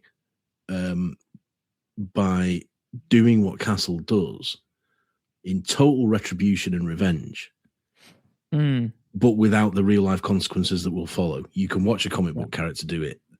To that extent, this is cathartic. Yes, it is. And I think that one aspect that I loved about this little special is that one of the main things that sort of really gets Frank is that he's always responding to children crying out for help. And that's obviously deeply rooted in what his inability to save his family and his children. And there's a reason why he does that. But, you know, at the detriment of not being able to end the person who basically sets his world on fire, because, you know, what he gets approached by Mal Ganucci, and she's like, you know, oh, you gunned down my family, and now I've told everyone where you live, and they're all gonna come and fuck you up. And then we get this sort of, I mean, then we just get 30 odd minutes of just pure rage. Yeah. But this is what's interesting to me about this whole setup is that Ganucci's outraged that Frank has killed her children, but she doesn't give a shit about the children that she and her family have killed. Exactly. And this is always the thing about gangsters, and and the when theirs are hurt, when their people are hurt, like suddenly they think, well, that's outrageous, but they don't think about all the people they've gunned down, mowed down, exactly, assaulted, and all the rest of it. Yeah. And what Frank does is say, maybe you should think about it. Yeah. Because now you're suffering. Yes. Exactly the same way you've made other people suffer. And that is, an eye for an eye. That's what the Punisher's all about. Yes. Yeah. Oh, I agree. I mean, he is sort of tension between these, and you need someone like the Punisher to be able to say that to someone like Marganucci. Yes. Yeah. Like, I agree. Spider-Man's not going to say it, is he? Jesus, so you need someone who's willing to do what Frank does, and that makes it a very interesting dynamic. Because who's in the right? Well, yeah. Who has the moral high ground? Daredevil is. That's who's Daredevil is. Yeah. Who has the moral high ground in this situation? Because and that's quite a noir thing. If nobody has, that's very noir to me. Yes. Oh God, yeah. This is where I'm like, man, I love the dark grittiness of this stuff, and I have to take my hat off. It's like, look, I criticize Marvel a lot. But I'm just like, you know what? These last 2 seasons of Daredevil Born Again, this Punisher one shot, I'm like, thank you for having the balls to be ballsy and gritty and mature and not be fucking cracking jokes and being ridiculous. And yet at the same time, why can't you do this more often? Yes. Because when you do it, you're brilliant at it, you know? Yeah. Well, yeah, when you let your creatives who are good at it do it. Yeah. You know, like, you know, this I'd say this and Born Again are the case in point of saying, find the people who know what they're doing. I would absolutely watch another season of She-Hulk if I knew that the writers were like Boston legal writers who understood law, drama, but also comedy, you know, or something along those lines. You know what I mean? Not like, this is why I don't like anything new Star Trek. It's like, well, you don't have any science fiction writers. You have a bunch of people who wrote on CW teen bop dramas that don't know how to write science fiction, and therefore all you dwindle Star Trek down to literally a teen drama that gets canceled after one season. And now there is, on the 60th anniversary of Star Trek, there is no new Star Trek. What the fuck? That's outrageous. I mean, I'm not a Star Trek fan, but that is outrageous. It is. It's insane to me. So it's like, this is where when I see this, and I'm like, oh my God, we had the problems with Born Again season 1, but overall, Dario did a fantastic job taking control of that situation. And I love the fact that in Punisher One Last Kill, that it was written by John Bernthal. I think, like I said, his co-written by John Bernthal and a couple others. But just his grasp of this character, like you can feel like this is a really unique. There's complaints online about this being like, oh my God, that was pointless. There was no story to that. And when I first finished the episode, I sort of thought, kind of like you, what was the point of that? But as I stepped back, the further I got away from it, and the more I kept thinking about it, and the more I kept thinking about the intro of like him trying to speak to his dead daughter, and then putting together, and then at the end being like, yeah, I think I am gonna keep going, baby girl. Then he's like, that's what this is about. Yeah, like this is this guy trying to find a way to survive in a world that he can barely live in. And it's really, yes, there is a whole bunch of insane action, and it's fantastic action. I mean, my God, brutal, bloody. Like, it's this mix of like The Raid and John Wick and what you'd expect from Punisher generally. These old Punisher shows and Daredevil and stuff. Like, it's a mixture of all of that kind of stuff, and it's compelling as shit. But this sort of criticism that like, oh, it was pointless. Oh, what did that accomplish? I'm like, I think it accomplished. I think you have to think. I think you have to think. It accomplishes a hell of a lot. And like I said, I was guilty of a bit of scorn saying how special can a 45-minute special be? But as having seen it, it turns out very special indeed. Because in 45 minutes, I'm no longer going to say, well, it's only 45 minutes. In 45 minutes, they do a hell of a lot more than some films do in 2.5 hours. They do. There's a lot of proper themes being discussed here. Yep. Important themes as well, not just right and wrong. Important themes that, personal themes. And there's brilliant performances throughout it. And it has got a story. I mean, it's not got a plot as such, but it has got a story. And the story is the plot is Mom Ganucci puts a hit on Frank, and he has to survive the day. Now, as plots go, that's pretty basic, but that's the point. That's the point. The kind of the button of this one shot is you can watch Daredevil season 2, you can watch Born Again season 1, and then you can watch this. And if you don't watch the Punisher 2, the first two Punisher shows, you can quite easily you've got a whole picture of who he is from this 44-minute episode. But if you're watching these particular things, like, this is kind of the final thing that Punisher 1 needed to do.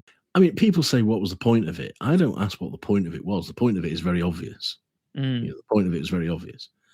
It was to show this. It was to show this man at this point in his life. That was the point of it. My question was, why was it made, sort of thing?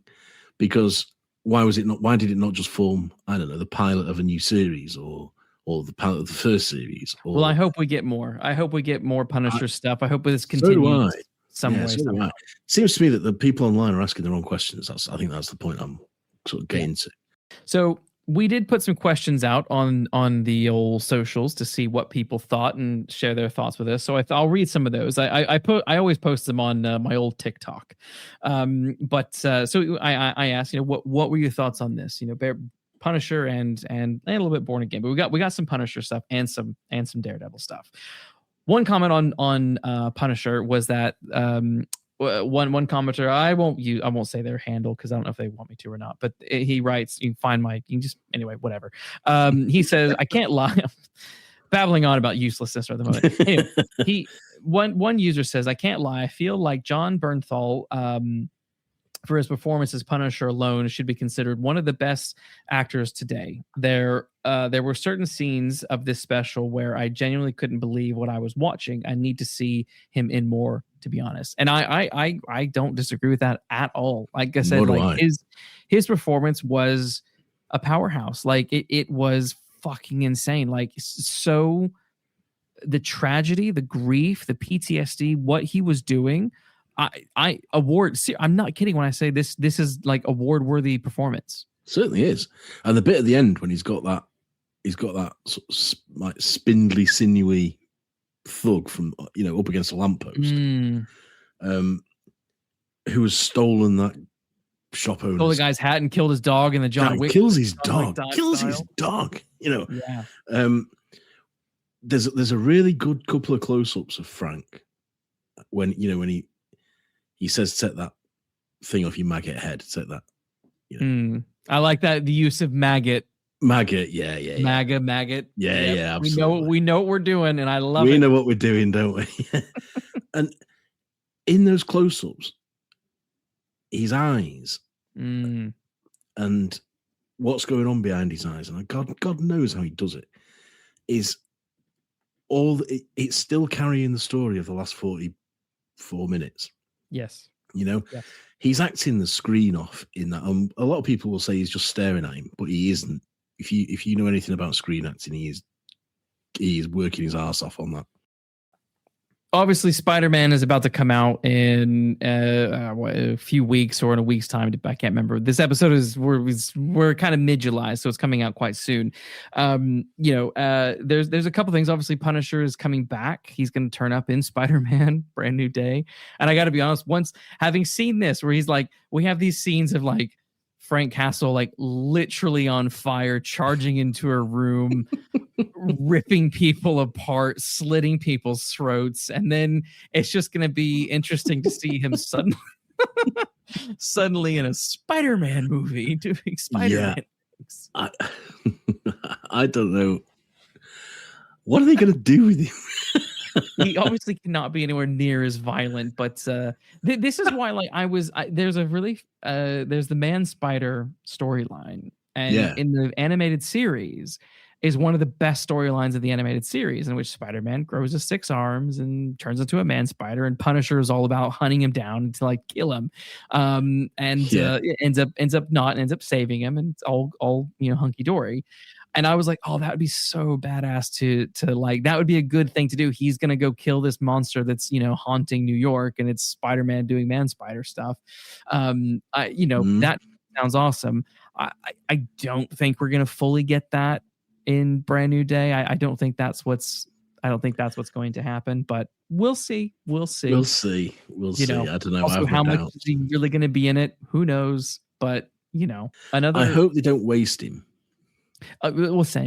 Same. Like I remember finding Robert Downey Jr. completely pointless in Spider-Man Homecoming. That was just a stupid glorified cameo that he got paid way too much money to do. Yeah. But then again, I think that Toby and Andrew paid off well in No Way Home. They were good in that. I was glad they were around. Another comment that we got was after Born Again season finale, when Matt ends up in prison, do you think we will have an appearance in Brand New Day? As in the trailer, Peter is fighting the Hand in prison. and coincidentally, Matt is now in jail. I think it's not. I think it's too much for it not to happen. Now, there is a scene in the trailer that is exactly like the scene from No Way Home, in which Spider-Man is charging at in the air, swinging towards a bunch of hand ninjas. And it's the same thing that he did in No Way Home, in that he's charging towards all of the classic villains all by himself. Now, everyone very quickly realized, because the lizard's head gets kicked, everyone quickly realized that there's other people in that scene, and it's probably the other Spider-Man. So it's kind of like, why are you hiding it? Stop hiding it. Just let it happen. Show people. So there is an idea of who are the other people that are in the air with him? Is it who knows? The thing is for me, when it comes to the Daredevil stuff, there is a prison fight scene with the hand in the trailer. Is it the same prison? Who fucking knows? Now, I think for Daredevil, what has to be handled very carefully is you don't want to you can't resolve big plot points from Born Again in a Spider-Man movie. No, absolutely. And I think Matt leaving prison to go do stuff is just a step too far. I do think Matt beating some shit out of some hand ninjas while in prison, I would be fine with that. But Matt cannot leave prison. No, I'd be fine with all that as well. Those plot points that have been so carefully set up and played out in season 2 deserve better. Yeah. They deserve to be resolved properly. Of course, Charlie Fox has... God damn it. Of course... Charlie Cox has said many times that I am not in this film, but of course, what else is he going to say? He's not allowed to say. Even if he is in the film, he's not allowed to say it right now. At the time of recording, we do not have confirmation that he is. So when this comes out in July, fucking who knows? Maybe it's already come out that yes, he is in fact in the movie. Who fucking knows? But at this time of recording, it's not come out yet, so we don't know. So if he is in the movie, awesome, great, yay. If it's not come out yet, that he is. Well, maybe we'll see. Yeah. John Bernthal's appearance in this film is one of the main things that makes me want to go to the cinema and see this film. That's great. Love it. I don't mind a PG-13 Punisher, as long as the character remains intact. Yeah, I think that's where I'm leaning to. The more I think about it, as long as they don't do him a disservice, I can cope with seeing some of his more outrageous acts being played off screen. My hope overall is that what Marvel realizes from both Born Again and Punisher One Last Kill is that there is a huge appetite for your dark, mature, violent aspects of your cinematic universe. You can have your playful shit. That's totally fine. Do it. Keep it going. But understand that, look, you can't cater to a 4-quadrant demographic. Understand that you have a huge fan base here that want this stuff. Feed it, because I will buy it. They released action figures, a 2-pack action figure set for Jessica Black Suit Daredevil and Jessica Jones. I fucking bought that thing the minute it came out in pre-order. Take my money. Yes. I pre-ordered the Punisher figure that came out for Punisher One Last Kill, and he only wears that fucking Punisher outfit for about 30 seconds in this whole thing. You know? Yeah. Which didn't bother me. Bothered some people, but didn't bother me. No, well, I don't know why it bothered some people, because that's like your, if you can have such a thing in a Punisher film, that's like your cheer moment. Yes. He's back in the suit, essentially. Yeah. And when you first see it, he's back in business. And that's what you want, don't you? You want your badasses to be back doing how they badass best. Take that off your maggot head. Have the hat, man. Where's better than this? Stay down, Fisk. No, stay down. No.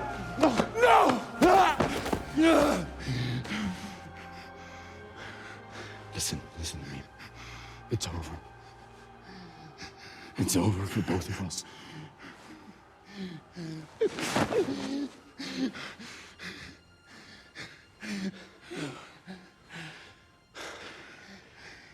Take the deal. What about Grace? No. You're not allowed to offer that to me. I believe you love this city same as me. We have the opportunity to give it peace. Even if we have none.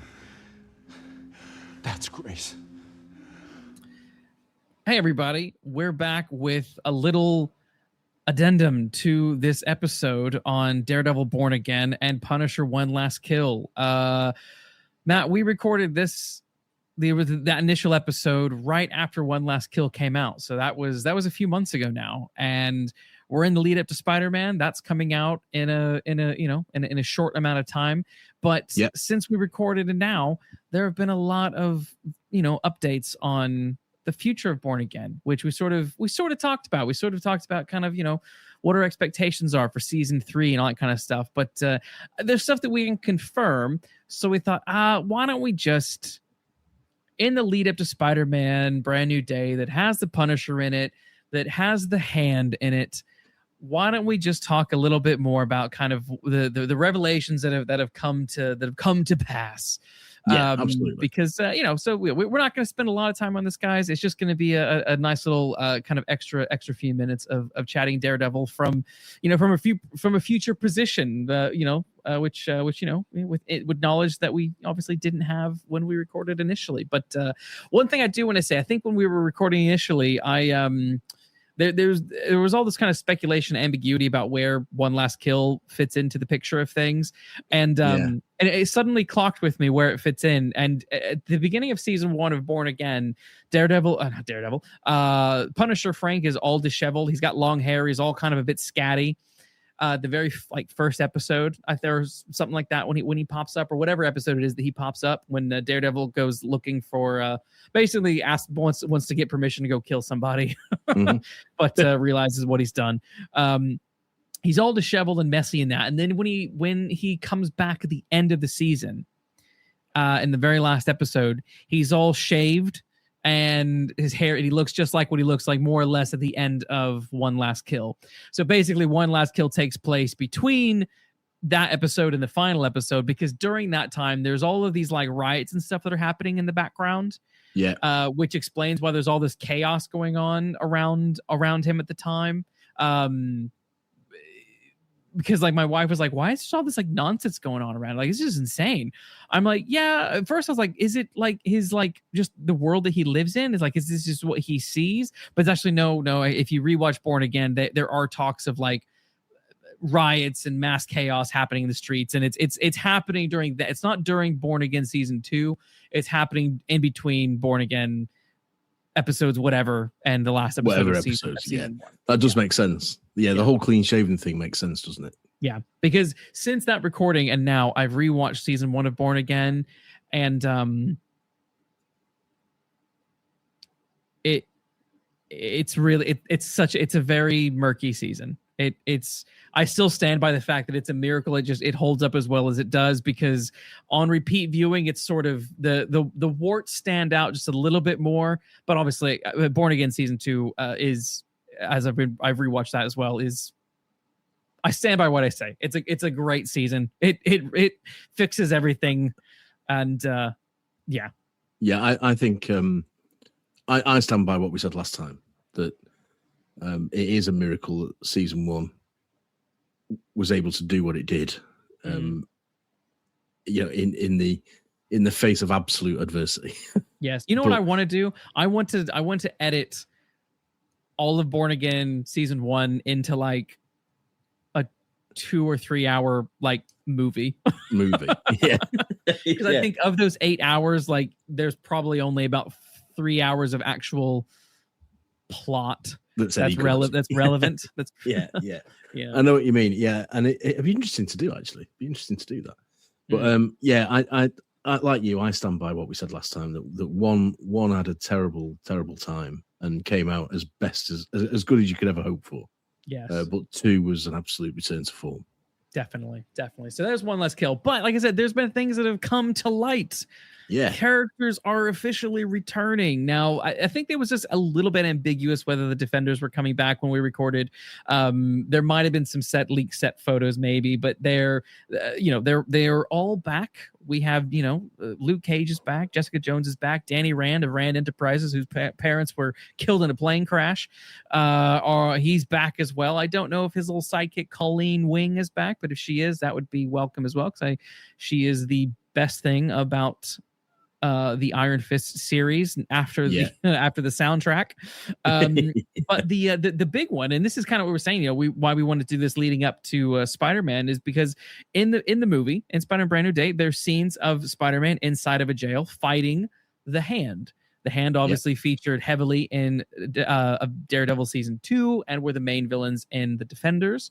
But they've been absent ever since, and now we know Daredevil is in jail, and now the Hand are breaking in. There's some sort of fight happening in a prison.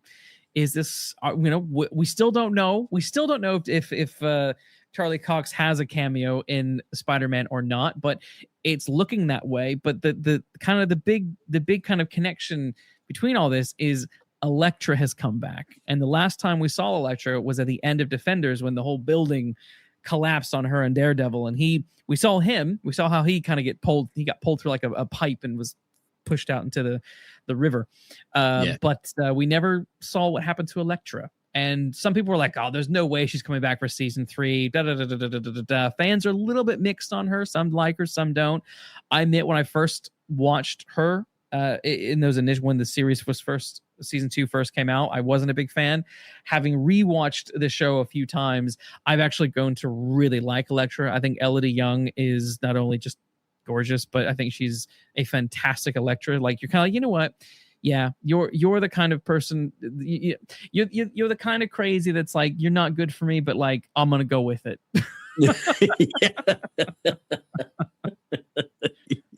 Yeah, absolutely. I know I shouldn't be doing this, but what the hell? Yeah, I know we shouldn't be breaking into this house and smashing all this stuff and, banging on this guy's sofa. But you know what? For you, Elektra, why not? Take me with you. So I'm really happy she's back. Do you like her new outfit? Or do you care? Do you care too much about some of these outfits? No, I don't actually. I care about the outfits that I liked as a kid, so I don't like it when they screw up a Superman suit or a Spider-Man suit or whatever. Well, they've not actually screwed up too many Spider-Man suits, but no, a character like Elektra, not necessarily. Sure. But Daredevil himself, absolutely. Yeah. But I guess my memory of Elektra from the comics, I guess it's pretty, it's not. Is it a practical suit? No.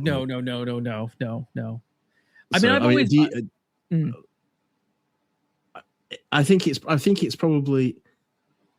Is it fair to say it's a fair representation of what that suit is, but sort of made more realistic? Is that Oh yeah, it is. I mean, I've kind of liked all of the iterations of her suit. When what she was wearing in Daredevil season 2, what she was wearing in Defenders.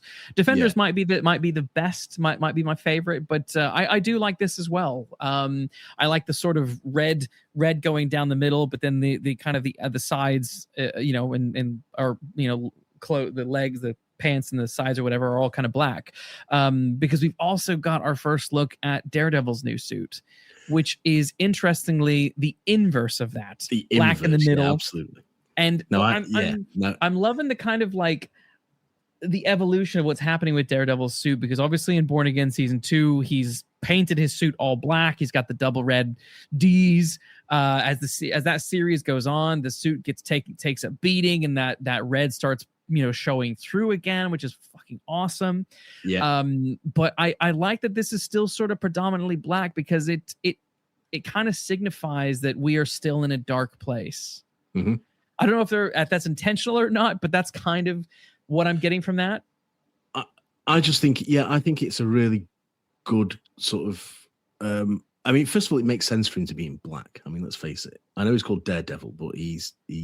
I mean, my favorite suit is this one right here. I got a black Daredevil figure right on my desk. Yeah, well, I think that's So that's sort of black body with red boots and the red DD, and I like this black with the red trim. You know, with the red sort of sides and stuff. I think, and I like the red D&D. It makes it stand out. You know, and I think it's a good compromise between traditional and functional. Short of anything else, it looks as cool as they come. I think so too. Some fans are like, I want the full red suit. I'm like, why? Why? I mean, you know, who cares? Like, the only time I think a fully literal superhero suit has worked, I have to say, I think he's Christopher Reeve. But that's more to do with how he carries it. Yeah, Tyler Hoechlin in Superman and Lois is a pretty good Superman suit. It's minus the trunks, but it's. That's another good one. Yeah, that's a good one for how he was appearing in the comics at the time. I think. Yes, the new version when they got rid of the trunks. Yeah. But I do think that Tom Holland's latest Spider-Man suit looks pretty good to me. It's the next best one after Andrew Garfield's second suit after Tobey Maguire's first suit. All the Tobey looks good in all three of his movies. I think Tobey Maguire looks good in all three. If you were going to push me, I'd say I prefer Andrew Garfield's second suit. That's overall. Generally considered like the best suit. Great suit, terrible film, but nevertheless. Yeah. And I think I don't think it works in all cases though, and I think a bright red sort of Daredevil suit for the tone of the show would not work. It doesn't make sense. I think if you were doing a campy Adam West type Daredevil thing, then fair enough. But you could. I don't think that would come off either. I don't think that would work at all. No. So for the tone of this show and for the character that they've built Matt to be as he is in the comics, I think the darker suits are perfect. Yes. Like, I've never been a big fan of the yellow suit. I've always thought the yellow suit was a little bit silly. I always thought the yellow suit was silly in the comics. I didn't understand. Yeah, no, definitely. It's like, what are you doing? I know it's your dad's like colors, but like, just stop it, Matt. Stop being sentimental, Matt. Yeah, you can't be a tough vigilante dressed in yellow. I just don't buy it, No. And when you saw it, was that in She-Hulk? Did he wear that in She-Hulk? They did wear one in She-Hulk, and one of our listeners, Captain Iron Dog, he is a big fan of the yellow suit. I'm aware, man. I'm sorry, I just don't like it that much. I'm sorry as well. I don't. But to each their own. But I think it's season 1 of Born Again had a really cool red suit. I got the action figure right behind me. I love that suit, but. I know, like, if you want the red suit, like, that's your red suit. You got it there. You got it. Yeah, you had it. I will say, when I was rewatching, I forgot that he's only in that suit for like 2 or 3 episodes of the 8, which I was like, oh, this is really frustrating. Because I've said on other shows, I think part of what I think superhero things should do is get him in the suit as quickly as possible. Yes, they got him out of the suit as quickly as possible for some reason. But hey, they make up for it with Born Again season 2 because he's in it all the time, and it's all great. the time. Yeah, it's fucking great. And he even looks great during the day, unlike Batman. I still stand by that. Now, like I said, Elektra is back. How does she fit in? Interestingly enough, right before they announced her, I was tweeting, I was talking about Spider-Man and being like, I'll be so fucking cool if Charlie Cox has a cameo in jail and whatever. And people are like, but why aren't the Hand back? He defeated the Hand. I'm like, the Hand are an ancient cult. They're not defeated, you dumbasses. Like, they're just not around at the moment. It's fine. Like, but they're not defeated permanently. But I was like, look, they're clearly not defeated because they're right there on screen. But also, who do you think has been leading them all these years? Yeah. Like, Elektra literally takes over the Hand in the Defenders, and we don't see her die. So I'm like, okay, we've got the Hand back in a jail cell scene where Daredevil's could possibly be, which would be awesome. But also, like, the Hand are there, and now we got Elektra back. I'm like, oh man, is she coming back as the leader of the Hand? Yeah. No, well, that's possible, isn't it? There's That is rumors that possible. In maybe fact- she's breaking Matt out of jail, but I don't know if that's going to be true or not. But I'm interested to see where she fits in. I've also heard rumors that she doesn't turn up until the last episode, which also makes me wonder: is he going to spend how much of this season in jail? Well, I don't know, but we don't know. But I think it'd be really good if it was predominantly in jail. Yeah. Have you read The Devil in Cell Block D? I haven't, no, but I know the gist of the story. Fucking great. And it's one of those things like you think you'd be annoyed by just watching him in jail. It's like it's awesome.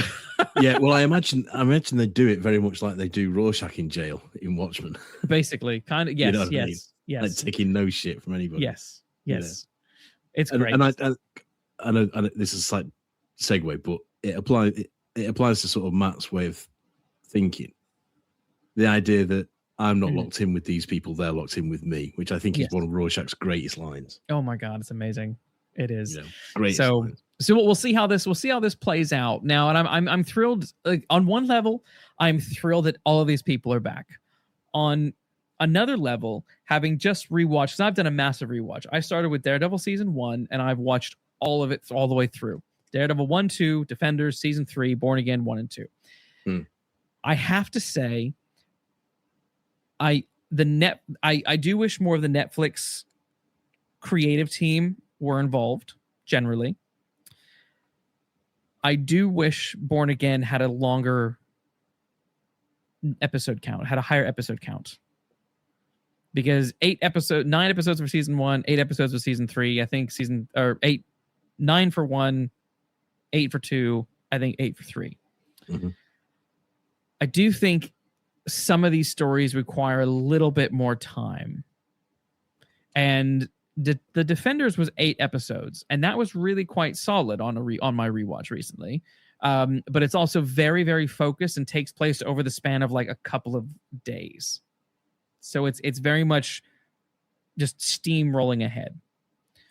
And there's some stuff that happens in Born Again season 1 and in particular season 2 that I'm like, time is clearly passing, but we also have this sort of rush some stuff to get to the end because we've only got 8 episodes, and so we're quite.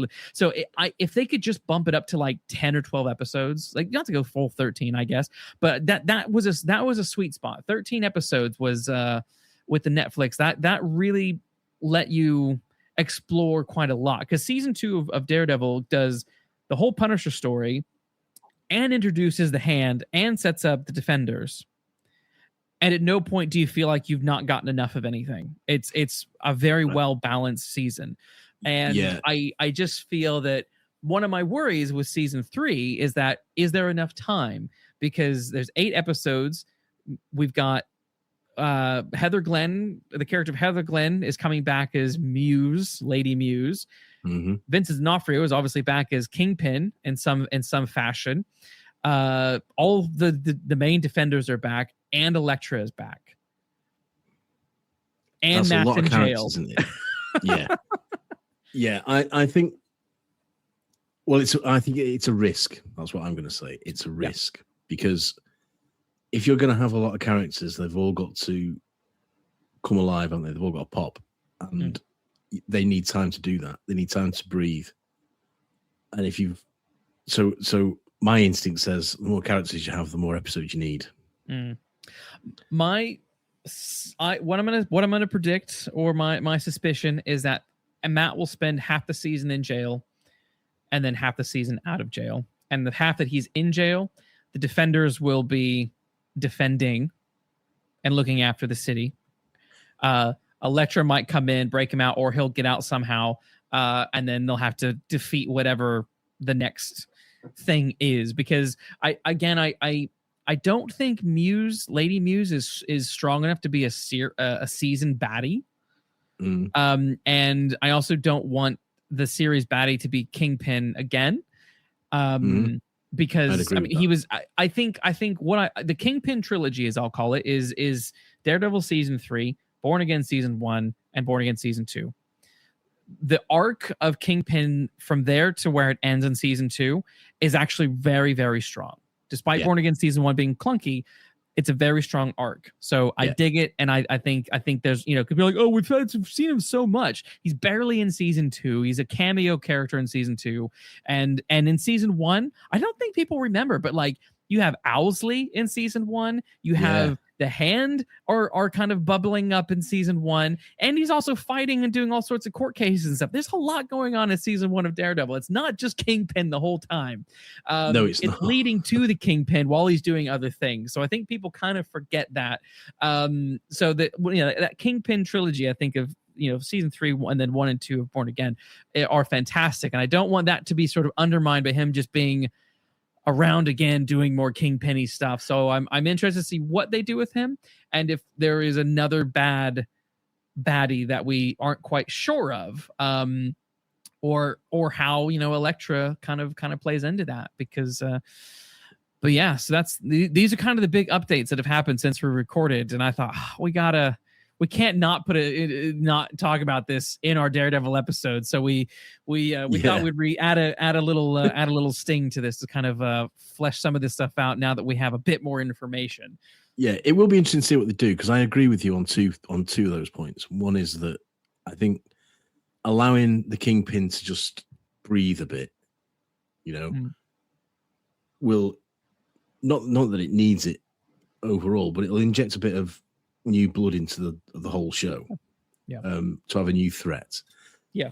And your idea that Matt is in prison for half of it is a good way to, if we've got 8 episodes but all these characters, we can park Matt for a little bit, can't we? Because we know Matt inside out now. He doesn't need, you know, we want to see him progress, not develop. Yeah. By which he can find something out in jail that then he needs to get out of jail to go deal with. Yeah, and that's quite easy to just sort of do in a couple of lines. Yeah, you know, in a couple of scenes, and then you can spend that time that we don't have Matt, because he's in the nick, introducing the Defenders or re-establishing the Defenders. You know, so that all these characters can then breathe. Because Bullseye is also coming back. Bullseye's also coming back. Yeah. So to allow all these people to re-establish themselves as viable characters, I think Matt and the Kingpin can be sort of sidelined for a little bit. Well, I don't want Matt sidelined. What I want is him to have a storyline while he's in jail. Oh yeah, but not center the action all the time is what I mean. Yeah. While the others are doing stuff outside, and I want those two to converge by kind of episode 4, and then for 4 onwards to be like full on. Because another set photo that's been released that has him wearing the black suit again. That I saw, that apparently it's a set photo from season 3. I was kind of confused with that. Well, this is just the black suit, it's not the new suit, but I think it is. I think it is actually from the thing. So it looks like he might be getting maybe gets a couple of suits. Who knows? Or it could be a flashback scene. Who knows? But a lot of interesting stuff. I'm fucking excited. I'm excited either way. For this. I'm excited for this, and it'll be interesting to see what they do. You know, and how they do balance all the characters with the time they've got, and you know whether I think Matt in jail for a good portion of the series would be a really good thing. I think that'd be really interesting. Yeah, and he's been in jail a few times in the comics, and they're good. They're always good storylines. Sometimes he's in as, you know, in the Devil in Cell Block D, he's accused of being Daredevil, and he's been put in jail for it. But there's no like 100% solid proof that he is Daredevil, so he's able to do this like, I'm just a blind guy, and it's awesome. And then he gets out, and no one knows that he is actually, he's actually Daredevil. So so it's there's who knows. I mean, obviously in this, everyone, well, like I said, the only people who really know are the people in the courtroom. How will they do a thing where it's like, yeah, he might have said that in the courtroom, but will people believe it or not believe it? And will he use that to his advantage or not? I think we might get something a bit ambiguous where if you know, if you don't, it's just the speculation of it all. Because that kind of happens in the books and the comics quite a lot, where people sort of speculate that I think this blind motherfucker is actually Daredevil. And, And then people would say, wouldn't they? But he's blind. Yes. How can he possibly do it? How's this work? So a bit of ambiguity doesn't doesn't do anybody any harm. I don't think. No, I think people sort of think that because he announced it in the courtroom that like the whole fucking world knows who he is, and I think people kind of forget that no one really knows who Daredevil is in the world.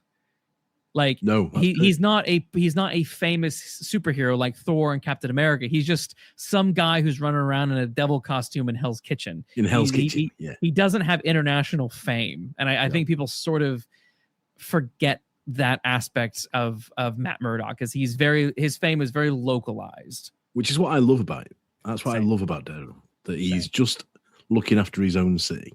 Same. You know, his own borough. He's not even doing the whole thing. City. Even his own, yeah. I'm just here to help Hell's more Kitchen. localized.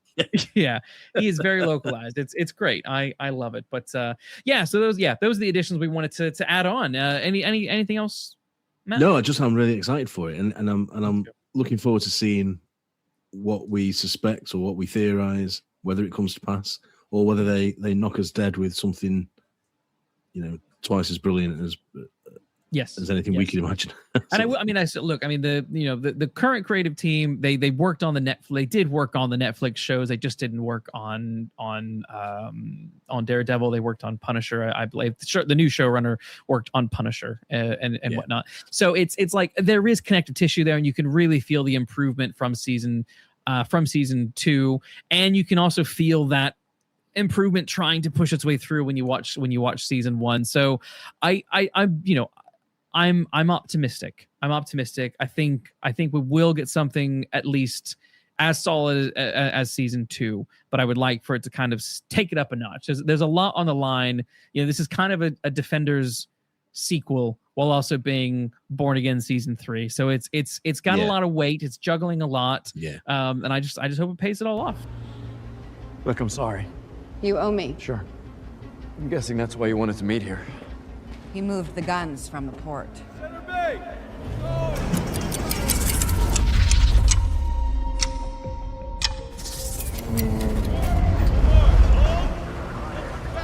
These guns, Fisk was running them for this guy, Charles? Yep. Then his task force took him. Yep. Okay. So, do you want to cause a little trouble?